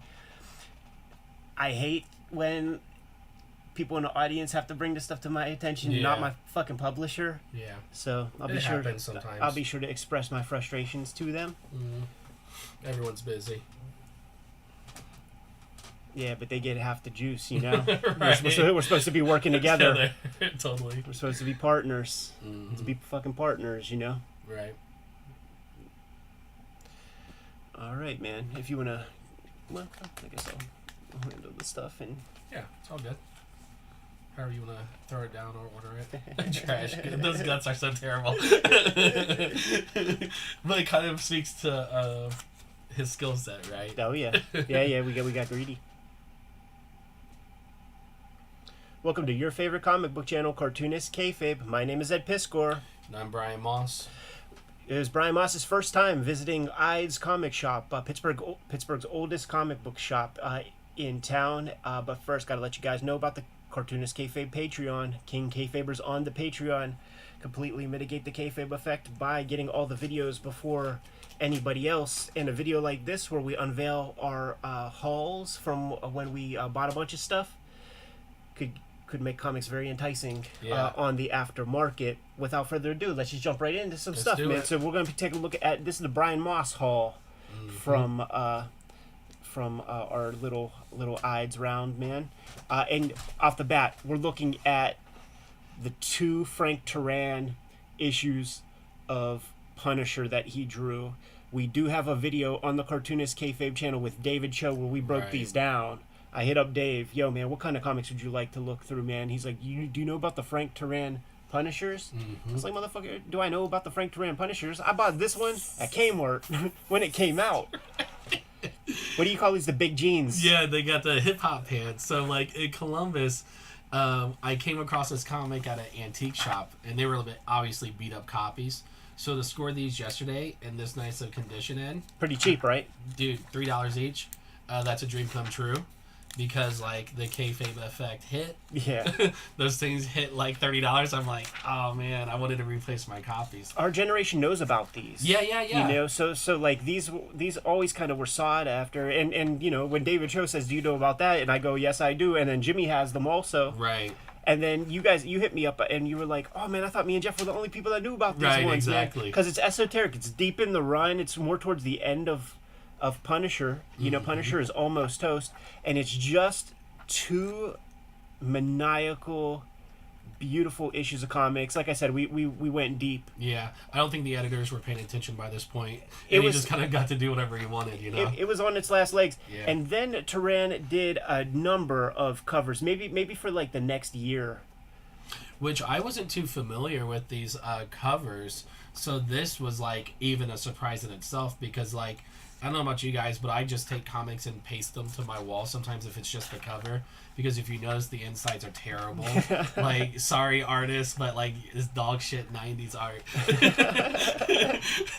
So just to have this cover, it's almost like, just rip it off, right? Right. That's a critical drawing. Yeah, that works, right? You know what it is, man? Like, Rudy Nabriz is coming in with the inks, and he's adding some humanity to this shit. Yeah. So, this one, man, Batman, issue 188. Yeah, so if you guys... I'm not even sure if this is... I'm assuming this is Silver Age. Sure, yeah, of course. You know, it has all the...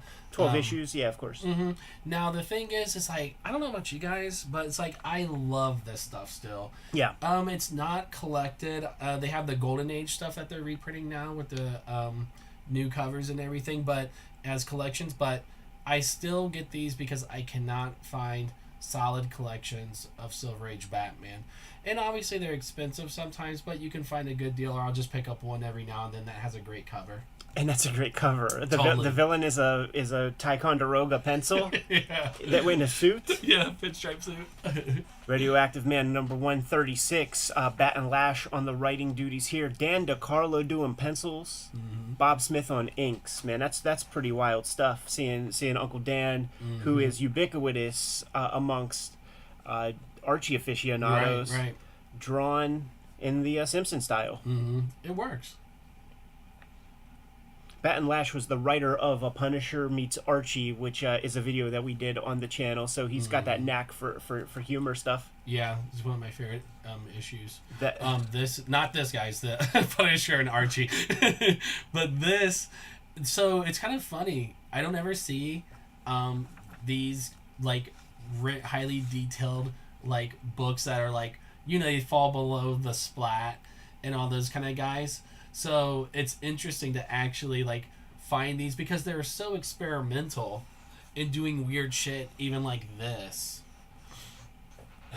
Oh man, the War Child era. See, that's my man Chap Yap. Yeah, Chap Yap. That's just gonna pay homage to Chap Yap. Yeah, always. Yeah, that's some wild stuff, dude. Yeah. And then you Some Rife. more dog shit. So I'll buy a lot of stuff because it's like you're not going to see it. You Ever. have to get it. And who in their right mind would use this much magenta? Like, does that make him look tough at all? Yeah, pretty ballsy color combo, man. Like Joe Chiodo from Wildstorm would blend that into his palette, and when I see magenta in these kind of comics, like it makes me think of Joe's influence. Yeah. But this is a guy. He's not quite there. Yeah. Not quite there. Definitely influenced by that 90s image aesthetic, but doesn't quite have the chops. Yeah. These are fun when you find them. Yeah, those are always fun. I just get the singles just because I think that series is pretty dense. Yeah. So it's just kind of like, always check in with Eddie Campbell, see what's fresh, because he always just keeps it loose. So, it's cool to see what he's working on. I put this one in your hand, man. Yeah, totally. Mr. X number 3, created by Mario, Gilbert, and Jaime. Pretty much drawn by Jaime, which is... Yeah, you can see the sensibilities in the female forms and characters and expressions. Pretty freaking cool, man. I like the approach with the almost like Bauhaus kind of aesthetic of, or like film noir. Yeah. And then that right there, that's fun. Just Oh, that's like Gilbert that. drawing. So Yeah. they're both putting drawings down on the pages. Yeah, I think they did the first 4 issues, and I do have them, and that will be a video at some point. Yeah.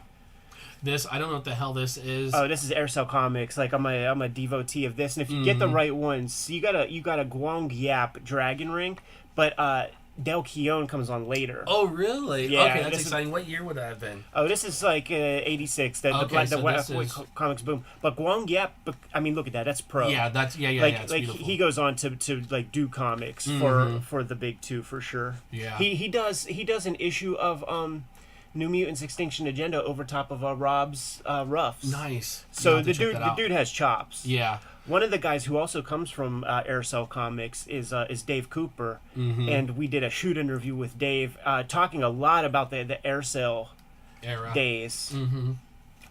Pat McKeown, he would do backups in like Weasel with Dave Cooper. Yeah. He drew Grendel Warchild also. Okay, yeah, I have that. So you can see this dude has freaking chops from the start. I don't know what he's up to now. I heard rumors of animation. Yeah, that makes sense. I usually go into that.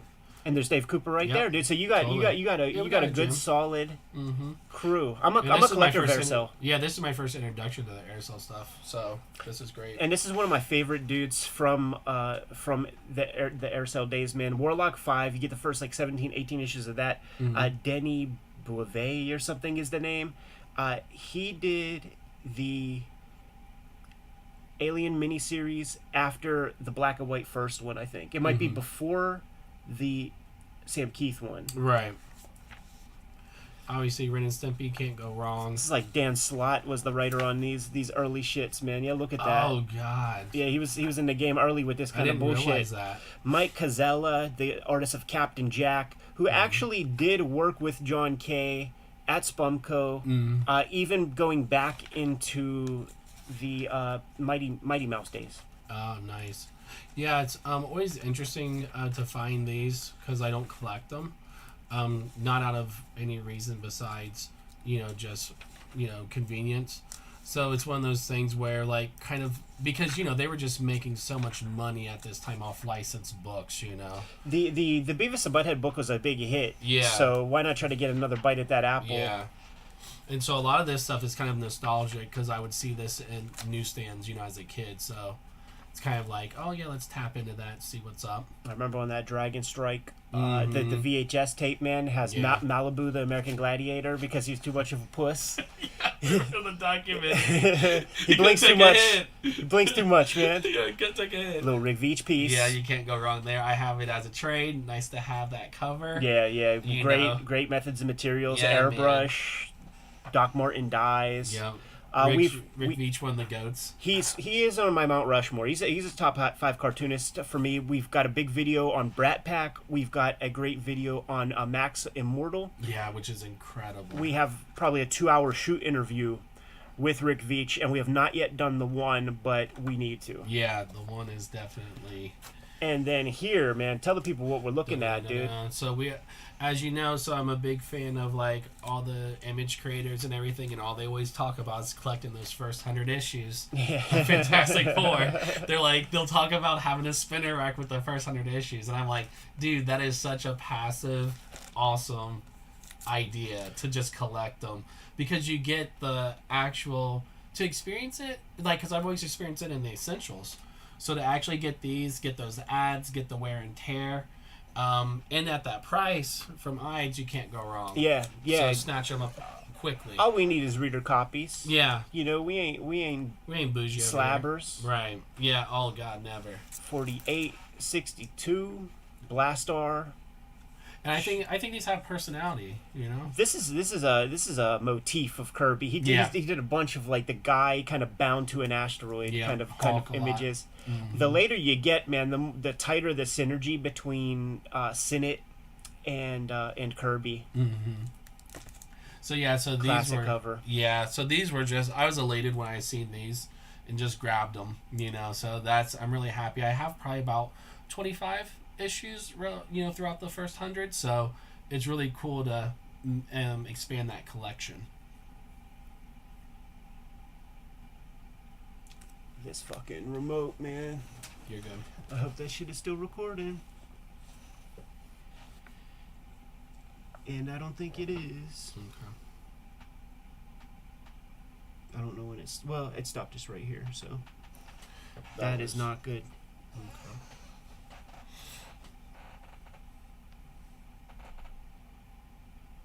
Oh no, it's still recording. Awesome, perfect. So I think you could probably edit at that end. Yeah. Should be great. Yeah.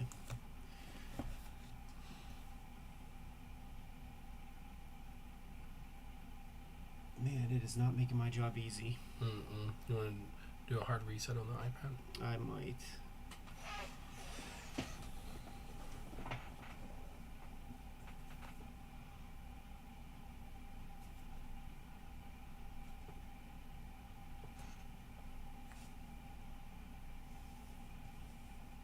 Okay, that's all we got to do. Cool. Okay, sweet. All right, drum roll, Eddie. All right, Let's dude. do it. See what we got.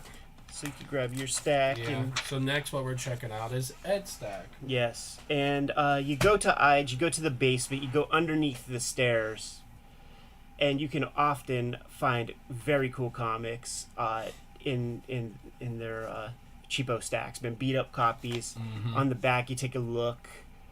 60 cents. It's always written in pencil. Mm-hmm. And I'm a Kubert mark. So when I see some cheap GI Combats or whatever, he was the editor on this, and you never know who is going to show up doing the art duties.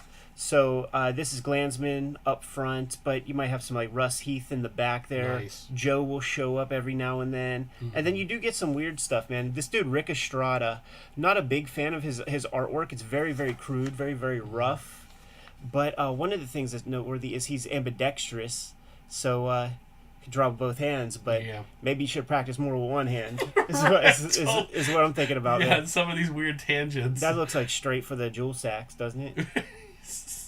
Yeah, it's like balls view, dude. Like, Exactly. all day. Sergeant Rock, if it's not Hubert, like you get like a Russ Heath joint, and that's what we're exactly looking at right here, man. Mm-hmm. Russ Heath looking super sharp. Yeah, it's kind of wild, the rendering and details, even how they still hold up really well.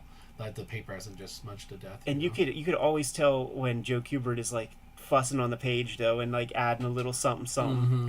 These back pages during later years, like the guys like Rick Veitch and Steve Bissette will get their first opportunities in print in the back here, and then sometimes in the back you get little hints of the Filipino cartoonists will show up, but I don't know who this is, but it looks pretty cool. Mm-hmm.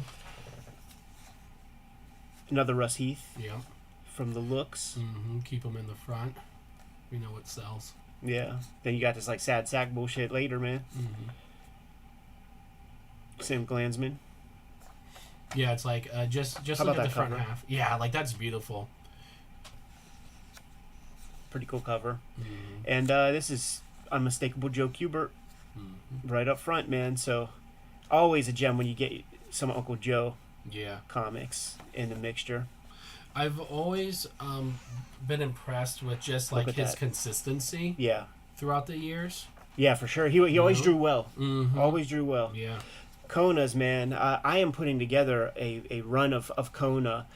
These were made aware to me by that Art Out of Time book that Dan Nadell put together as being one of the features that was highlighted.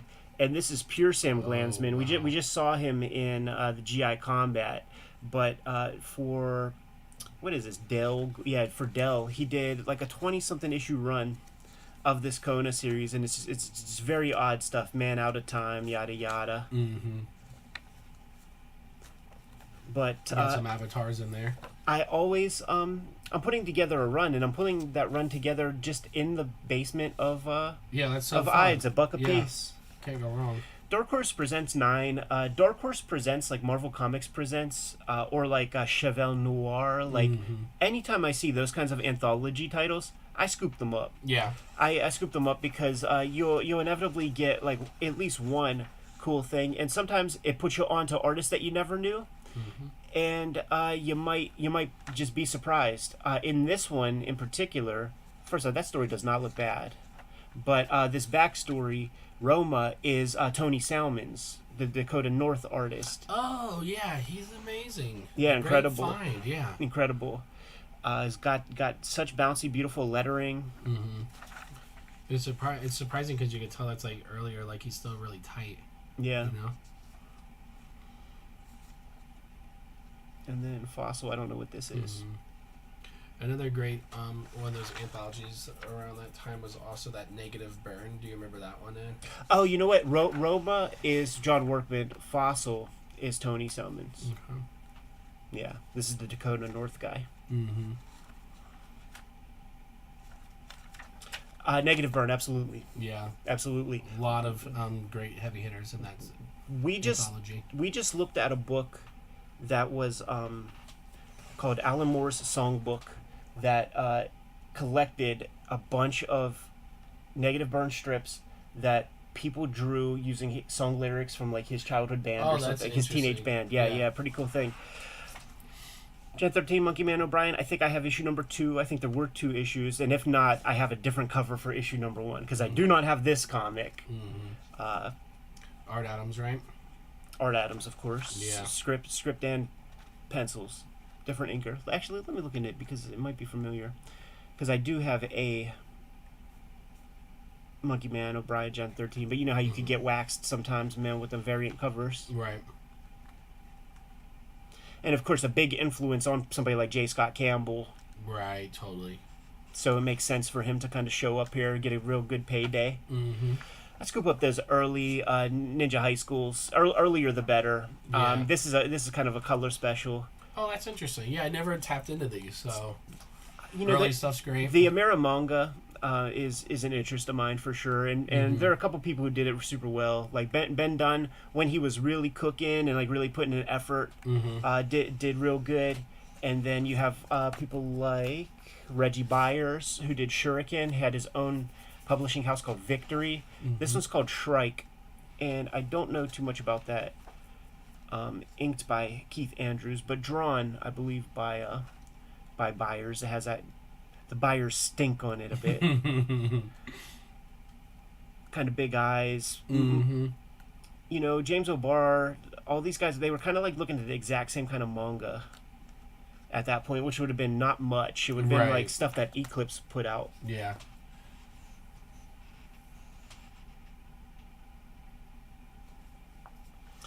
Ultraman Taiga, issue 7. I don't have all of these by any stretch, but Tony Wong was a publisher of Jade Man Comics, that giant comic book company. You see a lot of Jade Mans.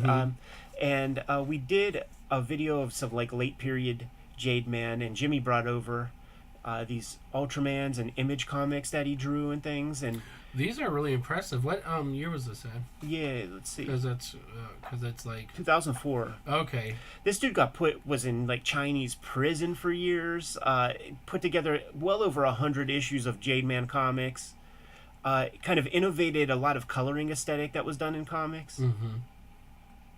So cool to see. I'll grab these whenever I come across them. Same deal. Another Dark Horse Presents with a Ron Randall Trekker in there, Argosy, and a Monty Sheldon story. I don't know much about that, but like, that's great. For a buck, you just grab them. Yeah. Just grab them, man. Ron Randall using duotone. Yeah, that's beautiful. And but by the space of the lines, I could tell that he probably drew these pages kind of small. Mm-hmm. Another solid issue, you know, Yeah. pretty experimental story. Put that one in the back. Mm-hmm. This is a cool one, man. This is not the first appearance of the Mask, but it's an early appearance of the Mask when it was still MASQUE. I had no clue about this, Ed. Yeah, You're man. actually blowing my mind right now. Yeah, Dark Horse Presents 14 is the issue, and this is a heavy hitter, dude. This is Paul Chadwick doing a concrete story. Mark Badger's doing a story in art on Mask, and then there's a Mr. Monster story in the back there. Nice. Chadwick, bad motherfucker, man. Yeah. Several videos on Chadwick on the channel. Yeah, he was like one of those Dark Horse dudes super early that I like, felt like I was like getting something special when I would pick up his books. That is insane. Before Doug Monk got on the gimmick. That is insane. Learn something new every day on the Kayfabe channel, my dude. It's funny, they should actually do like a riff on that. Well, they probably have before to like bring back the old versus the new one. Something Shit, like you that. just gave them an idea, man. Right, they owe me a little bit of scratch. Pay Brian to do it. Right.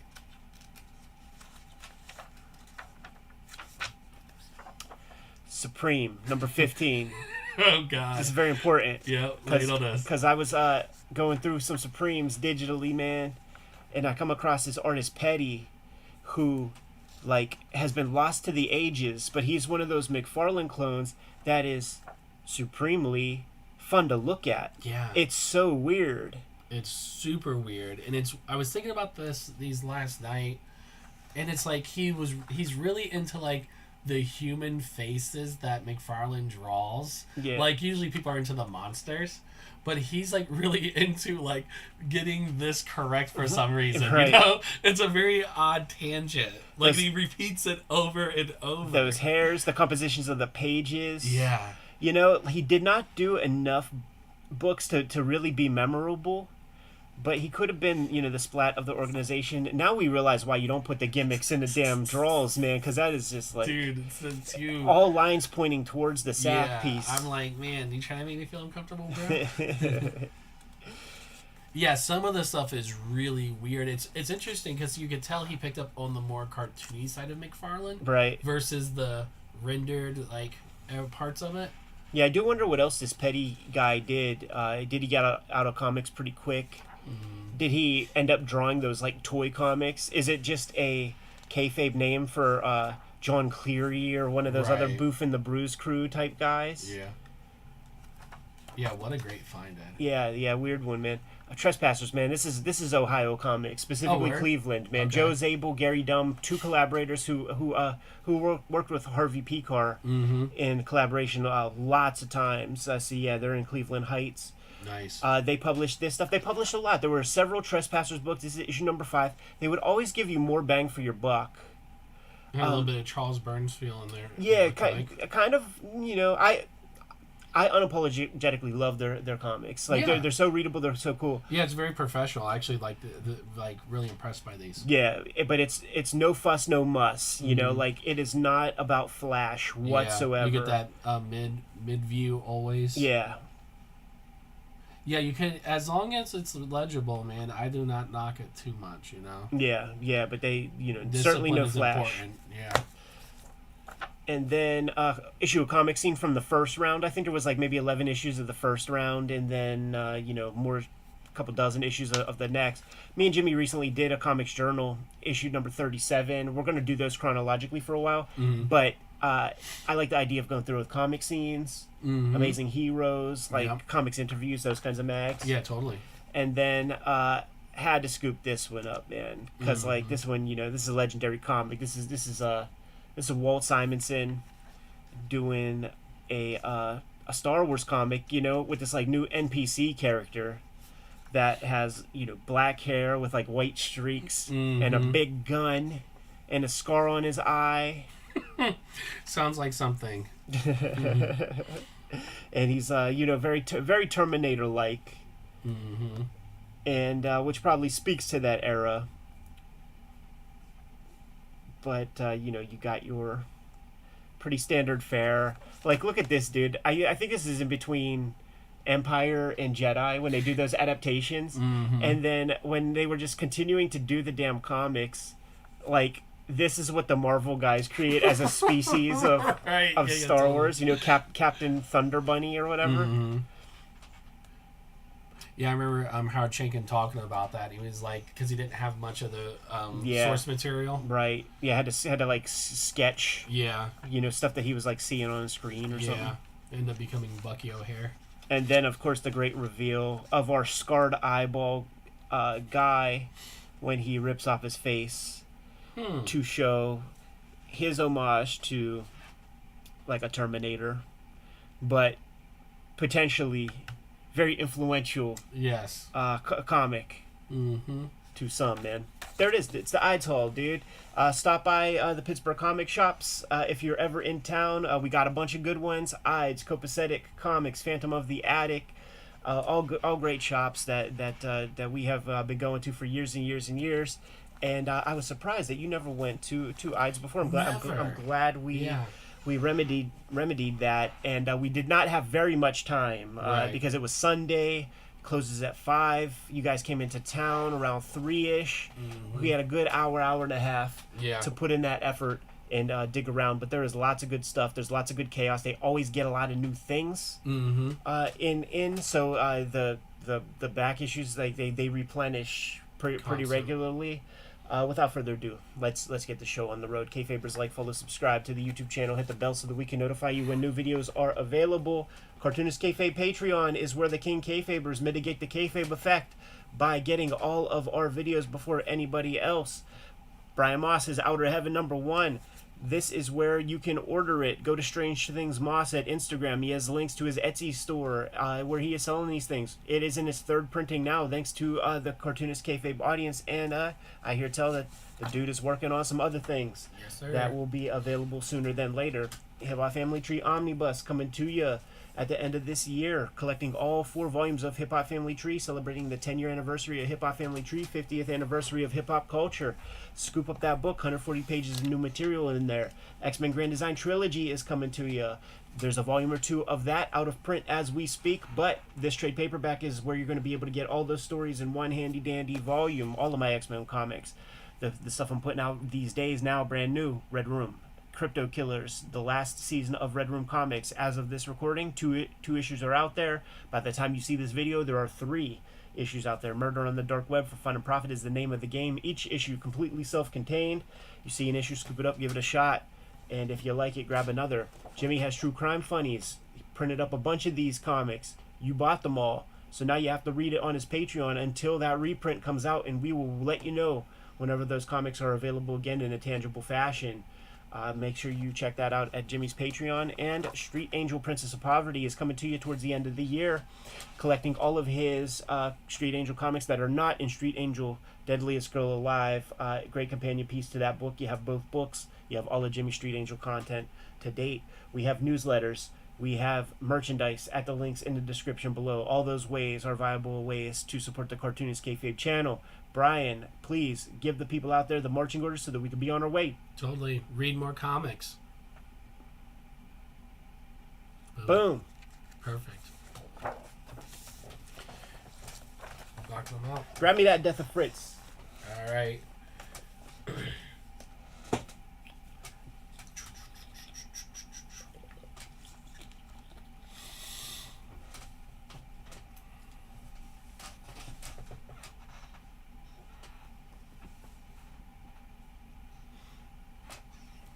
Possible we might, depending, like this will probably be a quickie, Okay. Yeah, it's not too long of a book. and we'll just look at the last one because there's like algorithm shits, man, where like if it sees that, it makes it like an adults only video. Mm-hmm. It still lets it exist, Mm-hmm. but nobody sees it. Yeah. It pushes it way down the algorithm That's and stuff. annoying. So That we'll just go straight to the back. Yeah, exactly. You know where it's at.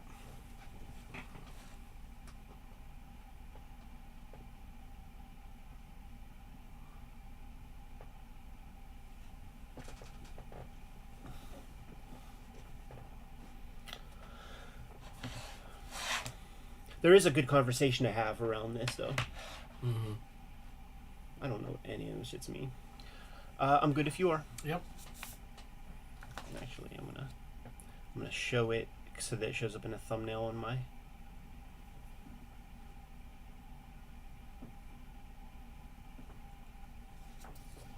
Welcome to your favorite comic book channel, Cartoonist Kayfabe. My name is Ed Piskor. And I'm Brian Moss. We are going to take a look today at the People's Comics, specifically the Death of Fritz the Cat storyline, and there's a lot to talk about where that is concerned. But first, we've got to let you guys know about the Cartoonist Kayfabe Patreon. The King Kayfabers on the Patreon completely mitigate that kayfabe effect by getting access to all of our videos before anybody else. Now, without further ado, People's Comics #1, the first appearance of that famous Fritz the Cat story.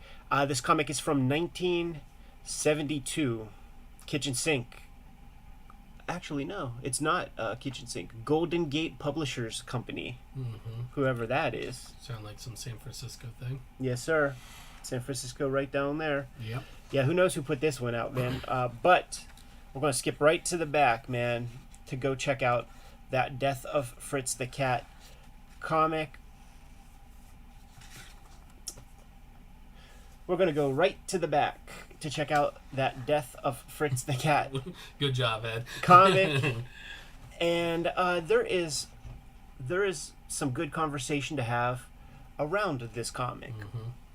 The interesting thing about how I came across this book was it's in Yellow Springs, and it always eluded me because we watched the documentary hundreds of times, and he always talks about like killing off Fritz the cat, and I was always curious about the context of it when that was like, because it's just kind of passive when he explains it.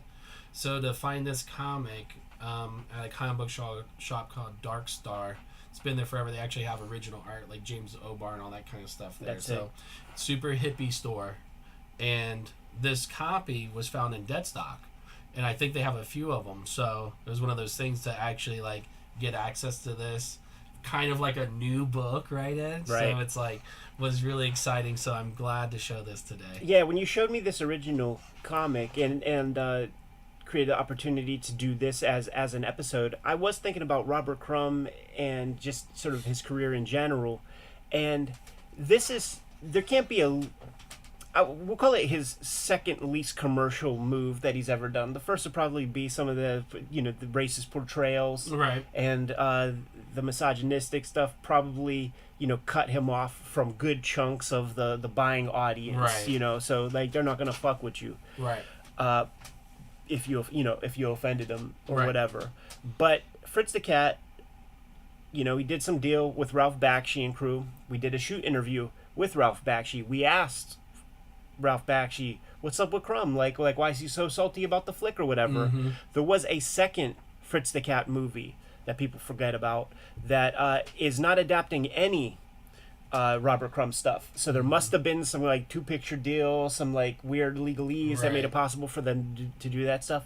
There were other movies, man. Heavy Traffic has an absolute crib of Robert Crumb aesthetics in a couple scenes here and there, like just pencil kind of dashed in. So you know how Bakshi would just kind of stitch in weird shit, just be an artist about stuff. Right, totally.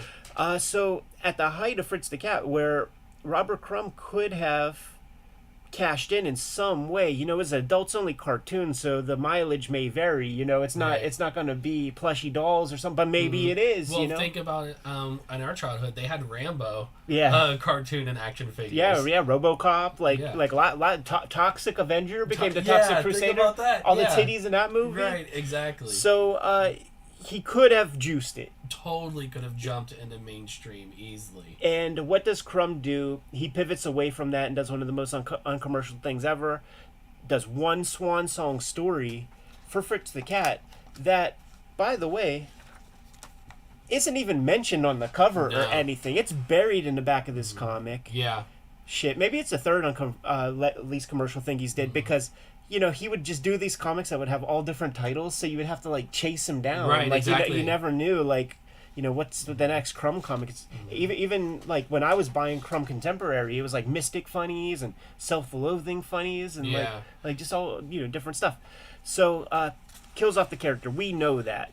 So let's follow along and see what the deal is, dude. Up front, it turns out those Hollywood tour buses that would have Karens from the Midwest go see the Houses of the Stars, that should exist a long time ago even, man. They're outside of the palatial estates of Fritz the Cat, but inside that fence, dude, he's going Leonardo DiCaprio in Once Upon a Time in Hollywood, and is being decadent by messing with his, like, alligator girl. This is their kind of foreplay, but he's kind of, like, done with it, dude. His dick don't get hard anymore like it used to. He needs some extra. He needs some extra nastiness in his life. Great cartooning in this sequence where there's a guy at the door, and you have the alligator chick. She's not opening her trap at all, but when she does, you see Fritz the Cat is like hidden inside of her mouth, like snooping by, pops out of her mouth. Just very, very, very disturbing looking stuff. It's like such a sphincter of a mouth right there. It's interesting because I don't read too much Crumb, not of anything besides the fact of time. But to go through this was, like, such a great experience and appreciation for his actual, like, technique, penmanship, and storytelling combinations. Yeah. And so I really believe that it holds a lot of great qualities of what we would consider as Robert Crumb, you know? Oh, of course. Yeah, quintessential Crumb. Some interesting stuff that like, I do not associate with Crumb, like this background. Right, that's weird. Never seen that before. And if you take a look, he has 3 different approaches to that, man. He's got a hatching where all the lines are going in the same direction. He's got this weird shape that I've never seen in any other comic that comes to mind. And then he has, like, a more classic, tapered, crosshatch style. Right. That is sort of taking care of that. We got a tax guy. At the time, Crumb was dealing with a lot of tax issues. Like, I think he had one of those scenarios, like that Will Smith joint where $10,000 came in, and then he spent $10,000, right. And then eventually the taxman was like, "Well, where's our cut?" Right, exactly. Yeah, you get a lot of throughout this whole book. Even though we're just showing this specific story, it has a lot of that self-loathing criticism and the idea of, like, stress of, like, LA scene, and criticizing America in that way. Yeah, these Hollywood goofballs. Yeah, and stuff. Because it's like they're bloodsuckers, man, and you can actually, like, feel him processing a lot of that stuff. And I think that's where it shines. This is we were talking about it yesterday off the record, man, but this is a weird set of panels because Crumb, who has been making comics since he was a little kid, forced by his brother Charles to make these comics, he knows how storytelling flow works. We read left to right, but he wants us in both of these panels to read the Fritz the Cat part first, so he puts it up higher, but you naturally will go there. Right. So this is the response, and this is the initial piece, and he does that on both of these pages, and it's just bad. It's just bad storytelling. Yeah. And it kind of shocks me for a guy who, at this point, this might be his like 5,000th comic page that he's drawn, that he would do that. You know, you simply could just flip the orientation, right? Yeah. and have your guy speak first. Very confusing that he would do that. Yeah. So they're just setting up ways to try to figure out how Fritz can pay his taxes. So Crumb was decadent. He was getting puss. He was spending money. Here he is messing around with his like passed out alligator girlfriend, and for some reason that's getting him a little horny. Getting a call from like some Hollywood cats, man. Yeah. And the one is called Ralph. We can assume that that's Bakshi. You're right, totally. And just a look at these, like, wearing a peace sign, but clearly like a yuppie-ish kind of character before, the yuppie term was coined. And then we have like a real kind of once upon a time in Hollywood scene where you have like the Brad Pitt character, like notices the girl on the street and gives her a ride. Right. Except this time, Fritz is not very much like Brad Pitt in that scenario, where he starts to lay it on thick, tell the hippie chick all the shit that she wants to hear, and then pounces, man. Pounces on the chick, drops her off on like Sunset Boulevard specifically, because he's got to go show up on Johnny Carson. And it's these panels that are the famous ones, man. Right. And it will be things like the lighting that I would notice. Like dark in the back, like clearly being illuminated by these dressing room lights. It would be the sort of accuracy of everything that I would notice. It felt like real lighting on these car tires. It has like it's interesting. It goes to like a more realistic, grounded feel, right? Yeah. Got your Johnny Carson type guy. It almost looks like Johnny Carson. Oh, it's nailed. Yeah, totally. And it's funny because because I deal with some of the same grievances dealing with corporations, as an artist. So it's funny that this is like a story that's like timeless almost in that same sense, Yeah. We've all been there. So now what he wants to do is go home and watch himself on TV, taped earlier in the day. But the old ostrich girlfriend that we all know about, we know what's coming. Yeah. She is showing up. And this very well could be around the time that, Crumb pivoted from his girlfriend Kathy, who's in that documentary, to Aileen. And he would always say stuff about that Kathy chick, and I was like, it was a tough breakup. She's a crazy girl. And so she's showing up, and she's basically supplicating so much, but like, I just want to fuck, man. Just fuck me. Just take me home. Let's do it. I'll do anything, man. You could beat me up. You could do this. You could do that. And that actually, when she says anything, he's like anything, like that starts to make him wonder a little bit. Right. Look at his gear, dude. He's got like an ascot on, or like some like Roman Polanski poofy like prom shirt. I like the contrast between like him going to the set, this like dealing with like predatorial people, to him going to this like rundown apartment, and then it comes into like, not saying that he would be the predator in this sense, but like it's an interesting dynamic of contrast. I mean, he kind of is. It's like in this world, man, everybody's a predator. There's a hierarchy, right? And it seems that the females are on the lowest rung, but at least she jabs an ice pick in his head. Right. So, he's going back to her pad, which I would say, kooky chick like this, probably a good move. Don't bring her to the mansion. Home. She might not want to leave. And you find out that she's got a impending potential dance career. So it gives Crumb an opportunity to draw this chick in all kinds of different poses. Dude, on that documentary, I watch it hundreds of times myself. Right. There's that part where he's drawing that devil girl, and he says it, man. I got these poses from freeze framing the Fly Girls on In Living Color. Yep. Crazy. Which is wild. That could be like a Jennifer Lopez. Yeah, totally. Yeah. Very disturbing.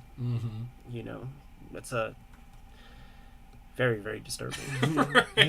We're going inter-animal bestiality there. Right. and Crumb doing some of his little sex fantasy gimmicks of pouncing, bondage, all of that shit. And just in time, he subdued the chick, busted that load for her, just in time to still catch a little bit of his show. But she didn't quite get what she needed, man. She's sniffing there, she's sniffing there, she's thinking about everything that's been done and all the stuff that he put her through. That's actually a really great example of his storytelling, because then when she disappears there, You're right. It's like, man, that's like so, the timing is great for that. That was like one of the payoffs for me when reading this. Agreed, man. And what does an ostrich do but stick her head underneath a couch cushion to hide from shame and embarrassment? Yep. Crumb, Freudian. Fritz being pretty disrespectful, gives her a kick in the tail. You're seeing that body in like all these views, like all hard views to draw. There's like tendons and shit on the back of the leg. All hard views to draw. As he splits from the apartment, she goes full kind of Glenn Close, Fatal Attraction type joint, plucks that ice pick into his head.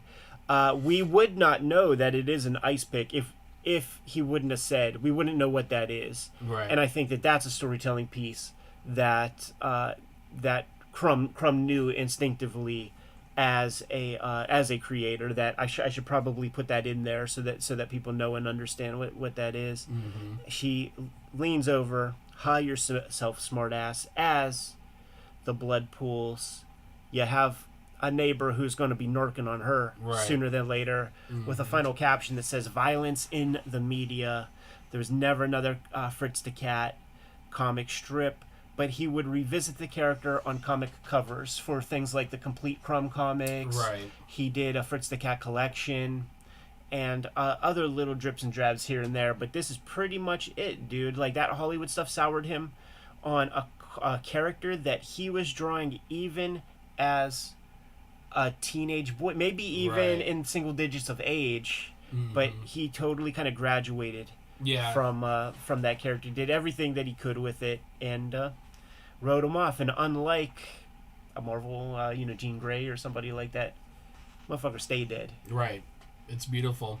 It's interesting because it concludes that question, from watching the documentary. Yes. And then you also get this.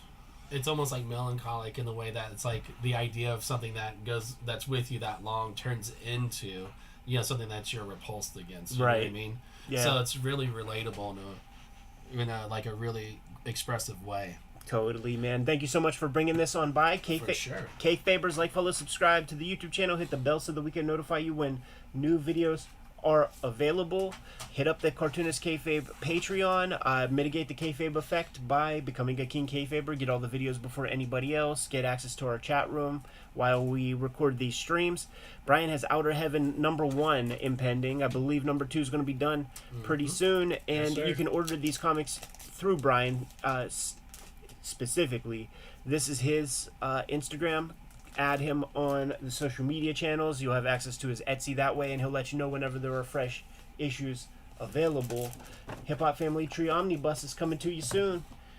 Collecting 4 volumes of Hip Hop Family Tree inside of a big hardcover. 140 pages of additional material is going to be inside of those hardcovers. So, celebrating the 10-year anniversary of Hip Hop Family Tree, we're bringing you this big book, The Ultimate Statement, and X-Men Grand Design Trilogy is going to be coming out in time for the holidays. Also, this is going to collect all of my X-Men Grand Design story.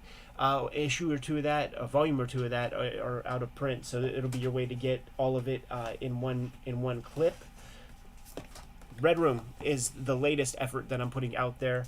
There are 2 trade paperbacks out in the wild, and Crypto Killers is the new miniseries of Red Room that is out there. Each issue completely self-contained. Murder on the dark web for fun and profit. Scoop it up, give it a shot. If you like an issue that you scoop up, grab another. Jimmy has True Crime Funnies, currently out of print physically, but you could read it on his Patreon. Hit up the links in the description below to get to Jimmy's Patreon. He's going to be putting out a second printing, and you're going to want to make sure you jump on that quick, because that first printing went out in like a weekend. Street Angel, Princess of Poverty, is coming to you at the end of the year. This is going to collect Jimmy's Street Angel comics before he did the Image series of Deadliest Girl Alive. You have both sets. You have all of Jimmy's Street Angel works. We have a merchandise store in the links in the description below. We have newsletter links in the description below. Of course, that Patreon link.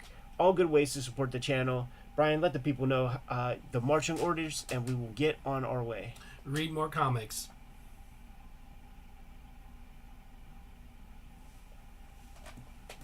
Very cool. Yeah, that was a fun one. What you want to do next, Ed? What do you got, man? What do we got? We got the Radioactives, which is funny because Let's he do it. gets stabbed in that too. So I just thought about that. Yeah, he does, man.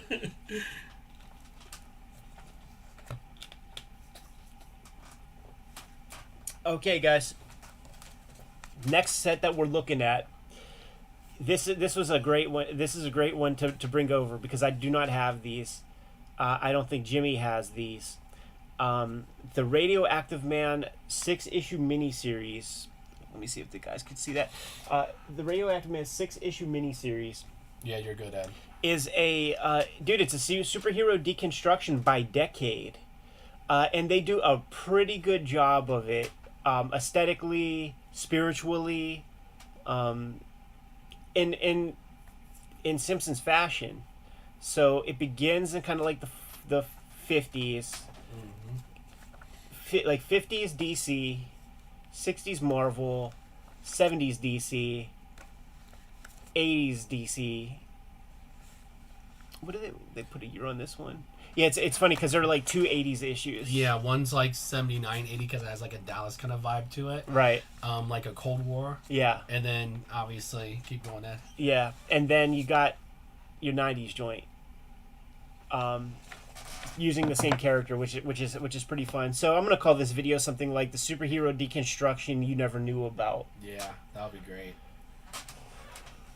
And this is a great series to read this summer if anyone's interested because it's just a lot of fun. I reread it on my way here to Pittsburgh.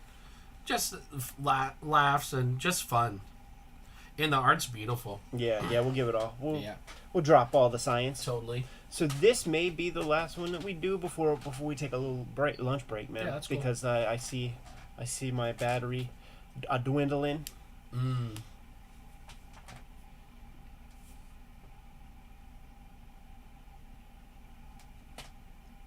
All right, you good to go? Yes, sir.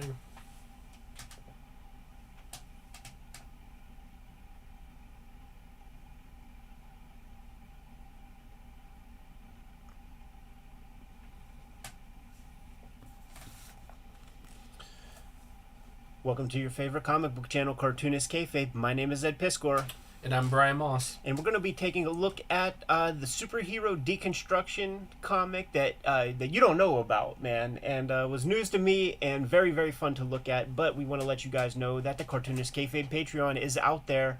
And it is there to mitigate the Kayfabe effect. The King Kayfabers, who are hanging out with us in our live stream recording session as we record these, are...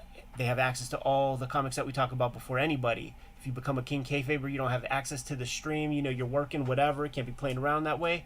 You're getting all the videos before anybody else. And without further ado, Brian, we're taking a look at Radioactive Man. We'll call it 1 through 6. Yeah. But part of the scheme, part of the gimmick, is that they give corresponding numbers to each of the issues, and they are vastly different numbers. Yeah, which makes it very confusing to order and collect. Yes, it really does, man. But it is part of the breaking down of the superhero tropes and aesthetics. So the very first issue, we have dates also.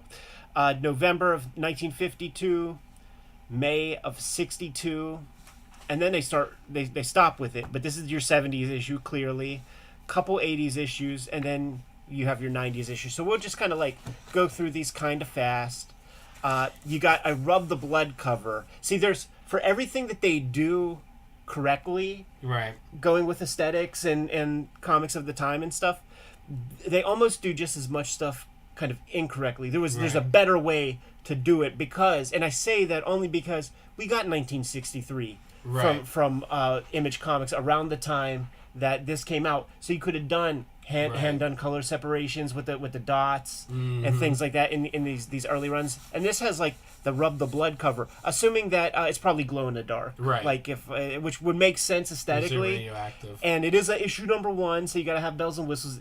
But it speaks more to 1992 than 1952. Yeah, well said. And introducing Radioactive Man. So this is your little editorial from the publisher, Matt Groening. It's in the fonts of those. It's Rockwell font that it would be found on the inside of EC Comics whenever Games would have something to say. And he's giving you the spiel, but he's still being so clear about it, telling you that like he's giving up the kayfabe of it while he's telling you what the kayfabe is supposed to be. Right. Which it's a little clunky. But it's like there's a context issue also because these would have I seen Simpsons comics at like 7-Elevens and shit. Right. So regular ass people are coming across them as well, you know. Right. Like so you got to keep it to that level. Totally. We have a classic golden age story here, man. Where we have our origin of our guy, and he is a fucking buffoon, man. Yeah. I have typically when I read comics, I can tolerate your conservative, annoying character, but they really make him like unlikable. Right. And he doesn't really do anything wrong. Specifically, he's just like too goody two shoes. He's a boob. Yeah, totally. He's a total boob, which actually makes the character interesting because I'm like conflicted with it. You know, saves the day, but kind of. By accident. Great splash page right here. I do wonder if this is very close to the splash in the episode of Simpsons where the boys get hold of the first Radioactive Man comic. I might say Megaton Man 1,000 times. No idea that little like shard of plutonium or whatever like gets stuck in his head. Yeah, I didn't know that until I read the comic. That is a real aesthetic choice there. Bill Morrison's the artist on this stuff, and when you kind of fuzz out the color and you just look at it for the line work, man, you could almost mistake it for like a Jaime Hernandez whenever Jaime's doing his superhero stuff, because he has clear confidence in the physicality and different camera views and stuff.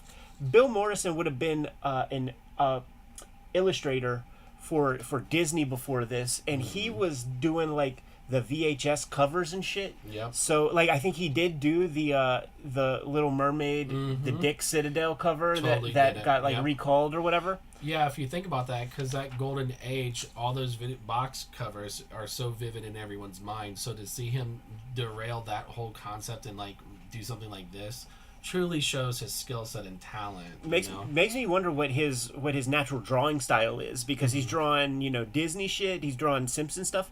What does a Bill Morrison natural sketch look like? Right.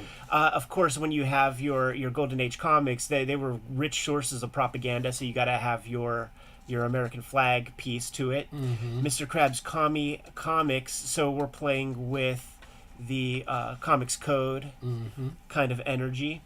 The Lois Lane character is like a news radio person. These geodesic domes, it's something that's like Watchmen, right? Kind of shit is built in kind of early on to the mix. That's unfoldable. Still, we'll pull that out of here. Cool. Oh, that could have been our backdrop, man. Yeah, that's beautiful. That's a great one. It looks like maybe it connects. Like there's more. Right, yeah. Yeah, well, you got to get four copies, man. Right, totally. A nice clean line.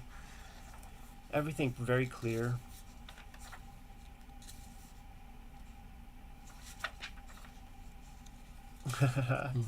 And he's getting access to the raunchy comics of the 50 stab comics with safety scissors.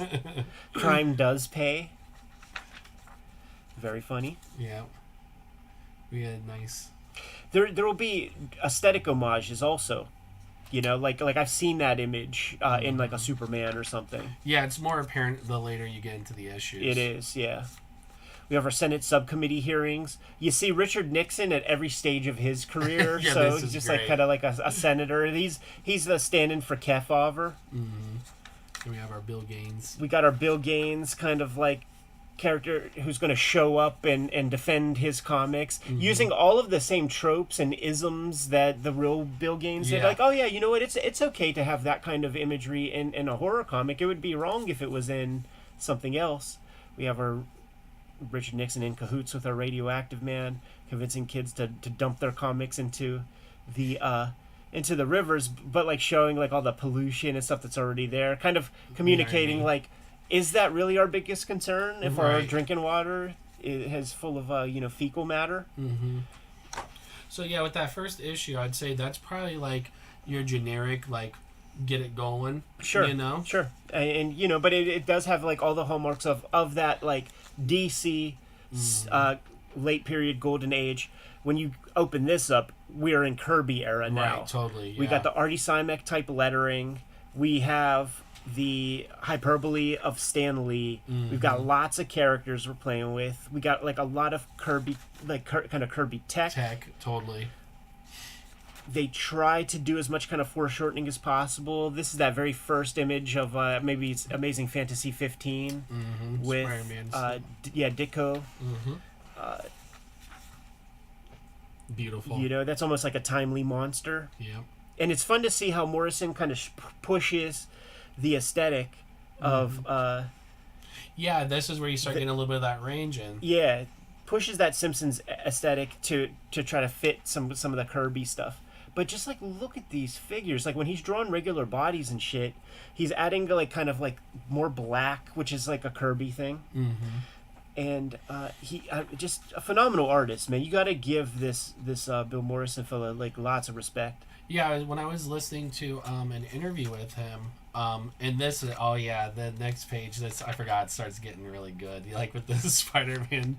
Yeah, getting trapped under the joint. Hilarious. He flattens off the fingers like Kirby does. But yeah, you listen to a little piece of an interview. Yeah, so in that interview, he was talking about when he first moved to LA, he was doing. It was so fascinating. Car manuals. He was doing the mechanical drawings for those. So as we go through these, pay attention to like that kind of stuff, the mechanics and stuff. And I don't think it varies like outside the realm of like Simpsons aesthetic, but it's like something interesting that you can parse from. Yeah. Now you got like their foreshortenings and stuff. Yeah. Coming at the camera. Look at it right there. Man, those three fingers are disturbing. Yeah, that's the thing, the uncanny valley in it. The first time I ever experienced it, and I was like, damn, this is really fucking with me. I was like dreaming about like fucking 3-finger people. Getting some of the Kirby squiggles in there, which is I think a very important thing to do.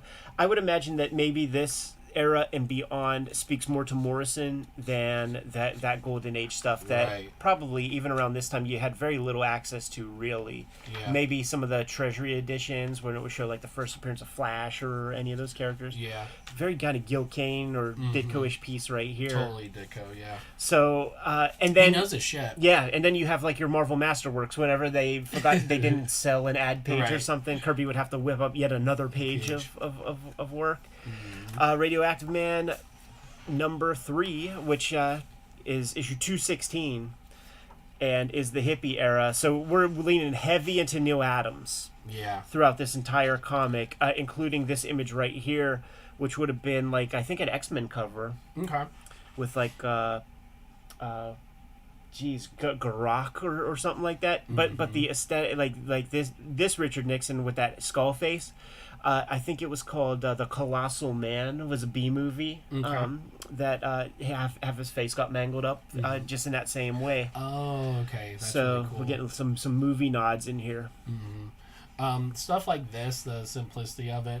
Once again, like a lot of times I'll check for an artist to see like if they're really good or if they're like fudging their style to see how well you could do something boring or like lame, and it's like, okay, that's decent. So I was like, yeah, there's some chops here, One of the silly things of comics, the contrivances of comics, and like kind of all pulp literature is like so much bullshit coincidence. So they're playing with that here, where his hat blows off and he's so scared about like being discovered, and then a hat just magically floats and lands on his head. It's a great riff. Seeing this, I don't know the comic that's riffing from, but I'm sure it is. Right, I'm there's sure. something very I'm sure specific. there's a Neil Adams comic that looks like that, and maybe, dude, it's possible that it could even be the Muhammad Ali Right. Superman comic that has a piece like that. But I feel like I've seen something like that. Yeah. And this is where your bodies start getting more into that Neil Adams form, the posturing and everything. So it gets really weird with the Uncanny Valley in this issue with those hands, guys. It's muscular characters. Yeah, like even look at that. So we are leaning heavy, and we are making lots of fun of the Neil Adams, Dennis O'Neil, Green Lantern. Oh my gosh, yeah, Green that Arrow. stuff is so heavy-handed. So Radioactive Man will be our Green Lantern analog, and the Bleeding Heart yes. would be your Green Arrow. Yeah. And pay attention to your Bleeding Heart, because we're going to see him again. Yeah. Now, the fascinating thing about this is, like, with these kind of comics, when it becomes political, it tells you that there's nothing new under the sun, because this feels like something completely that they could be talking about today. You know what I mean? Totally. So it's just like, that shit's just like, use it for entertainment, man. That's a nice tribute right there. Yeah, for sure, man. And instead of becoming a junkie, my trusted sidekick has become a dirty hippie. and that's what they would do, we looked at an issue of Comics Journal 37 where Marty Pasco's being interviewed, and he's talking about how corny that Green Lantern stuff was, because on the cover it would say population explosion, right? And it would be an issue talking about that, but then the conceit would be that some villain is in charge of, I don't know, making the Earth's population horny enough to just want to make babies. I don't know how one villain. Yeah, it's trash. Yeah, it looks great. Yeah, I was shocked, because you see all the documentaries, you read everything, and it's not a knock towards like O'Neill or anything, but when I would go back and when I read that stuff for the first time, I was like, this is laughable. You know what I mean? Yeah, it's ridiculous. Yeah, a very Bleeding Edge, because I guess it's like the way, honestly, the first run of Underground Comics, you push it so far and you be so heavy-handed so that you could be subtler later. Right, And I feel like maybe that was the approach. There is that, you're Columbus guy, and you have access to that Billy Ireland cartoon art library. Mm-hmm. And when I was out there for that residency, man, they had that Neil Adams page with the dude. Yeah. You help the purple people. Yeah. And you help the orange people. But what about the black people with that upshot? Yeah. And I remember you saying, man, Neil Adams, the way he draws him looks like a burnt potato chip. Yeah, totally. Yeah, because I was like, man, yeah, it's pretty gnarly dude, man. He's been through some shit. This part's weird, Ed. I cannot understand why this page is in this issue. Here's what I think it is, man. Because, Neil Adams, do you know that guy Mike Hinge? There's, like an artist from the 70s, man, that would do, a lot of illustration and develop this, real kind of psychedelic kind of mechanical kind of style. Mm-hmm. Mike Hinge and Neil Adams collaborated on some stuff in heavy metal and would do this kind of psychedelia kind of art where it would be open like that, kind of like, think about that Milton Glaser, Bob Dylan cover and stuff. Right, yeah, exactly. So that fits the era. Mm-hmm. Now that's great. Right, and I'm just sure all of it, that was probably Polaris in the X-Men comics, totally. And these kind of poses. Get some nice color hold in there. Absolutely, which is something that Neil Adams really kind of brought to the game. Yeah, it's so funny because I know that we're probably missing as much as we're picking up. You right? know? Yeah. Things like the Clear Crumb homages by just adding a couple more lines. Like Morrison, this stuff is being inked probably with rapidograph. Right. It's that very, very dead line. Looks like goddamn Elton John. Right, yeah, totally. This section is hilarious. It's kind of funny, like, when you guys pick these up and read them, this issue is so ridiculous. It's so much fun. I think you'll really enjoy it. I actually found this panel to be, like, a lot of times what happens in comics, I feel now, because I was rushed on a color job before, and you just do the two-tone, like, you just get two colors in there and keep it moving. The other thing that's cool, that's subtle about this issue, is these kind of colors are like the weird chocolates and stuff that Neil Adams brought to DC Comics. You only saw those kind of odd colors in Neil Adams comics because he kind of pushed for that. Mm-hmm. Yeah, these guys are masters of comic history. Now we're going to Crisis.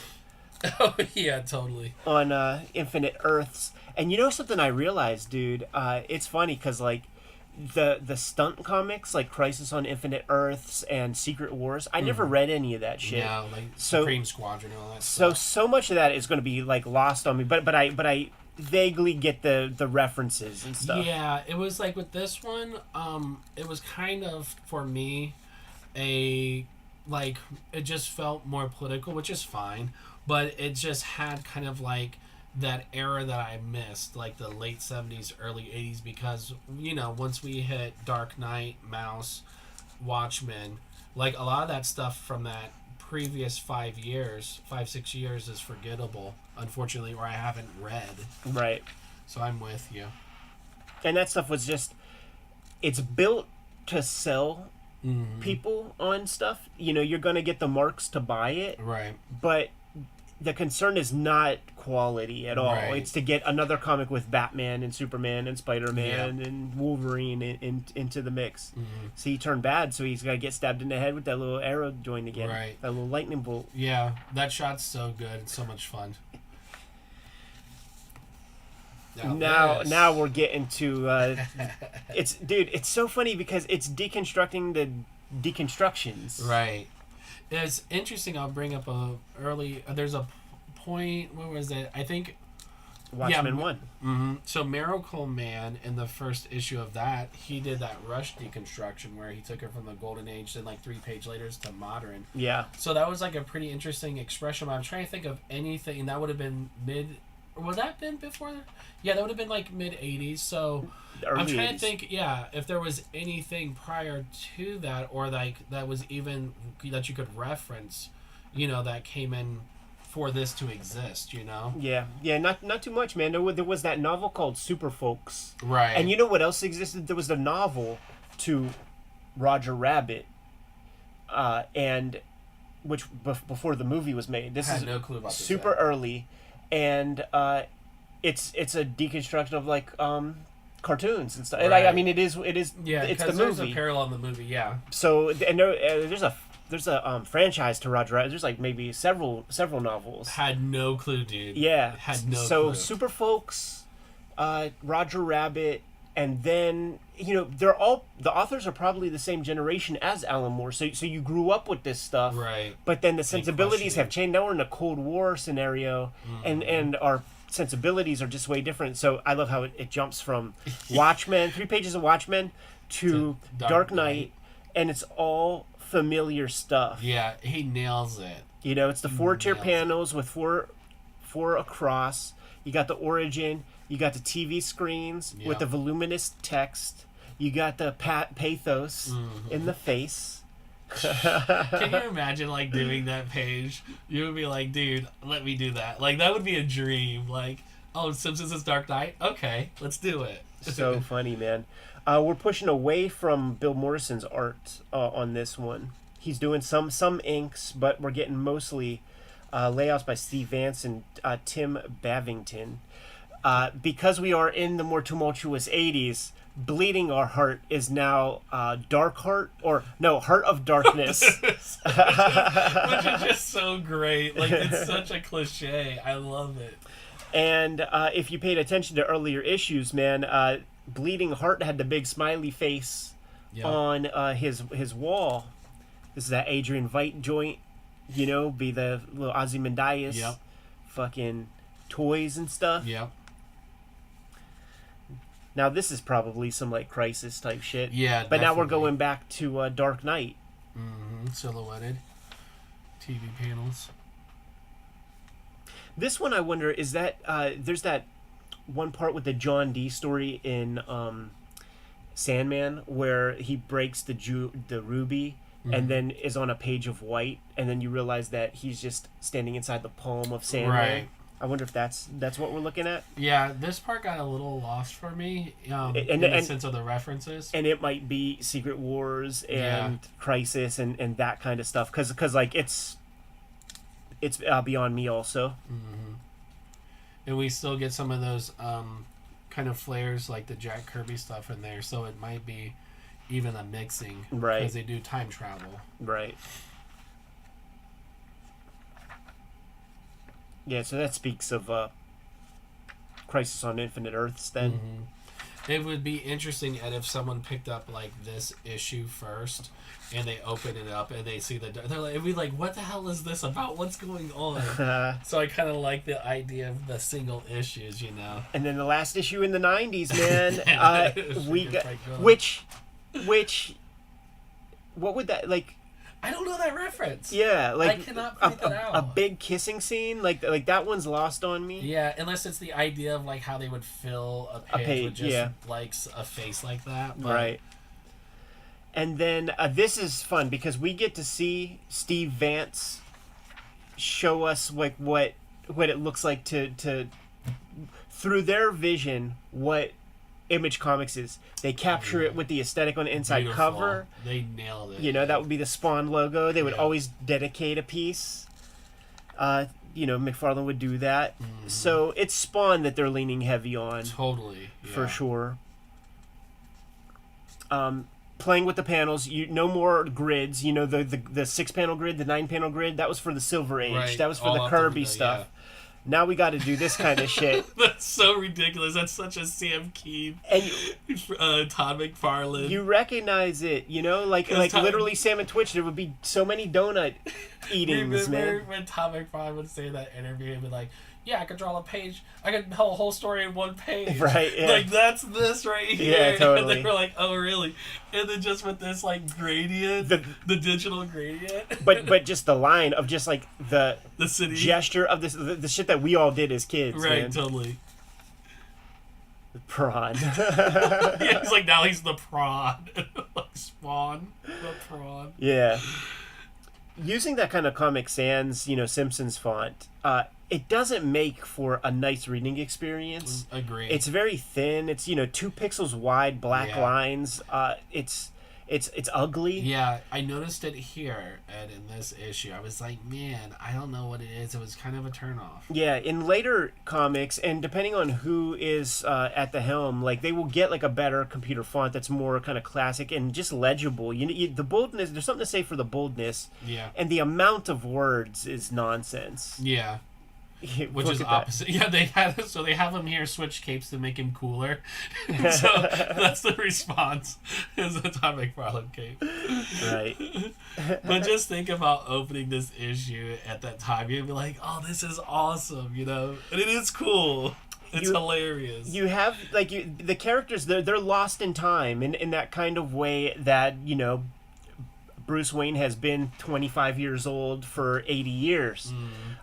Did you catch that, Ed? No, that's funny.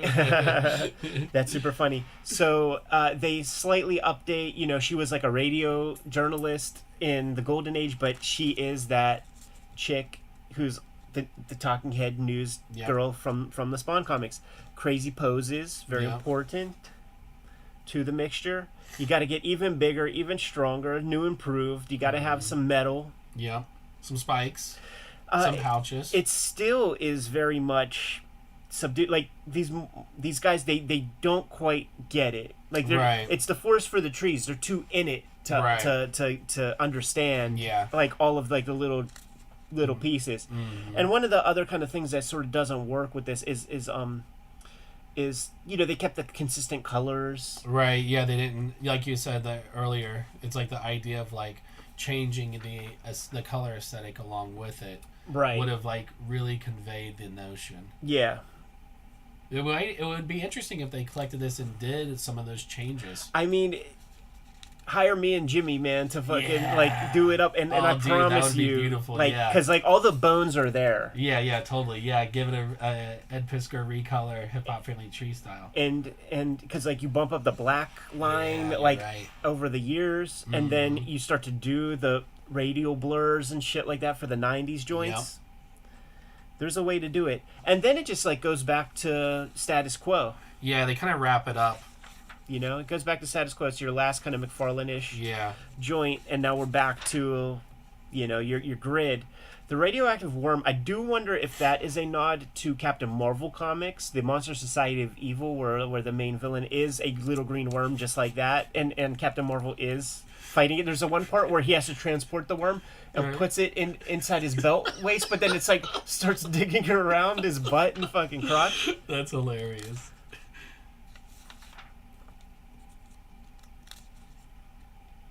Like, even that's kind of weird. Like, I mean, I get it's a pun, but, like, it just doesn't work. But the great thing... that's good. I didn't catch that. Yeah, dude. It's fucking nods to, like, Futurama. Yeah. So, like, yeah, in this issue, it's, like, I won't give it up too much. It's not too much of a, like, ending, but it has to do with, like, copyrights and stuff. So it's, like, really funny. You know, there's a nice gag there. Yeah, totally. In that last issue. Fun to see the fan art. Yeah. This was pretty remarkable, actually. Yeah, dude. Using those Blue Line Pro pages that I was talking about in the car yesterday. I was talking about how I used to, when the school year would be ending and we would be on summer vacation, I would buy a couple of packets of Blue Line Pro comic paper and draw comics over the summer with all that Feeling free like time. a pro. And then when you ink on it and it fucking absorbs the ink and spiderwebs out, just how fucking sad and mad and hopeless I felt, because it's like, it's called pro, so it's what the pros use, but I clearly can't. Right. Here's your body choices and aesthetics of the various years of Radioactive Man, and they don't nail it for almost any of them. Like the Superman works because like they just took like a Wayne Boring, Almost Kurt swipe. Swan, Yeah. totally. This kind of works, but not really. And then they're not saying anything with this. Like, it's less Neil Adams and more like Jose Luis Garcia Lopez or something. Yeah. And then this, it's not quite... I know what they're doing. It's like the McFarlane Superman. Right. But it ain't quite there. Yeah, they're not hitting it. Yeah, it's cool. It's such a cool thing. It was mentioned briefly in a Wizard magazine. And it's so cool that you have these things. Dude, so that we can check them out. Hell yeah. Toss me those issues, man. Yeah, what a beautiful set together, right? Totally. And like conceptually, like on the covers, it nails it sometimes. You know, going with those numbers, right? Yeah, So- the numbers, the homage choices that they're made. They should have did homages with each of them Right. to sell it. There's things that could have been done, but it was a gallant effort, and there was not much new pushing or anything like that being done in these Bongo comics. So Right. this is probably some of the more interesting Bongos to look at, that are not like Treehouse of Horror. Right. Good to go? Totally. All right, Kayfabers, like, follow, subscribe to the YouTube channel. Hit that bell so that we can notify you when new videos are available. The Cartoonist Kayfabe Patreon is there to mitigate the Kayfabe effect. We saw dozens of each of these issues at Ides yesterday in the dollar section, so you can scoop these up here in Pittsburgh really, really easy for $1, but they will go fast. The King Kayfabers have access to all of our stuff before anybody else by becoming King Kayfabers, but the videos are ultimately brought to you by the books that we make. Brian Moss, tell the people what we have here. We have Outer Heaven, #1, working on #2 currently. This book is available on my Etsy shop, which you can go through on my Instagram, which is Strange Things Moss. On Etsy, it's also Strange Things Moss. Hip Hop Family Tree Omnibus is coming to you this holiday season. We are combining the 4 volumes of Hip Hop Family Tree plus 140 pages of additional material inside of a giant hardcover. Cannot wait to present that to you. The proofs have come back and look great. So we have we've hit go on that print button. The X-Men Grand Design Trilogy trade paperback is coming to you in time for the holiday season as well, collecting all of my X-Men Grand Design works. Make sure you scoop that up because there's a volume or 2 that's out of print. So if you want it all in one collection, that's a way to do it. Jimmy's True Crime Funnies #1 has sold out. So you can check it out now digitally on his Patreon. Link in the description below for that. But Jimmy's going to be putting together a reprint sooner than later. He'll let you know. But make sure you put in your orders early because these things flew out of his warehouse. Street Angel Princess of Poverty is coming to you in time for the holidays also, and it is the companion piece to Street Angel Deadliest Girl Alive. You get both books. You have all of Jimmy Street Angel comics to date. He's done Hulk Grand Design and was the artist on Plain Jane's. Without further ado, Brian, give him the marching orders so that we could be on our way. Read more comics.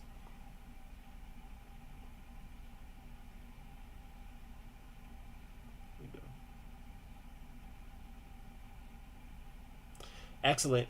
Dude, how many did we do so far? I think we might have done 4. Oh, nice. Yeah.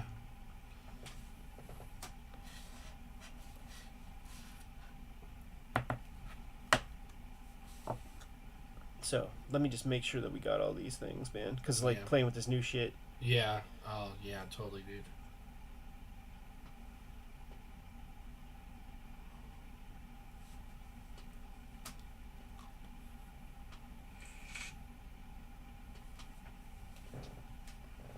Conceptually, Street Angel Princess of Poverty is coming to you in time for. We have 4 videos down, dude. Nice. We're cooking, man. Hell yeah. So, guys, what we're gonna do? We're gonna split. We're gonna split for lunch. Recharge all this stuff. Let me plug this in right away.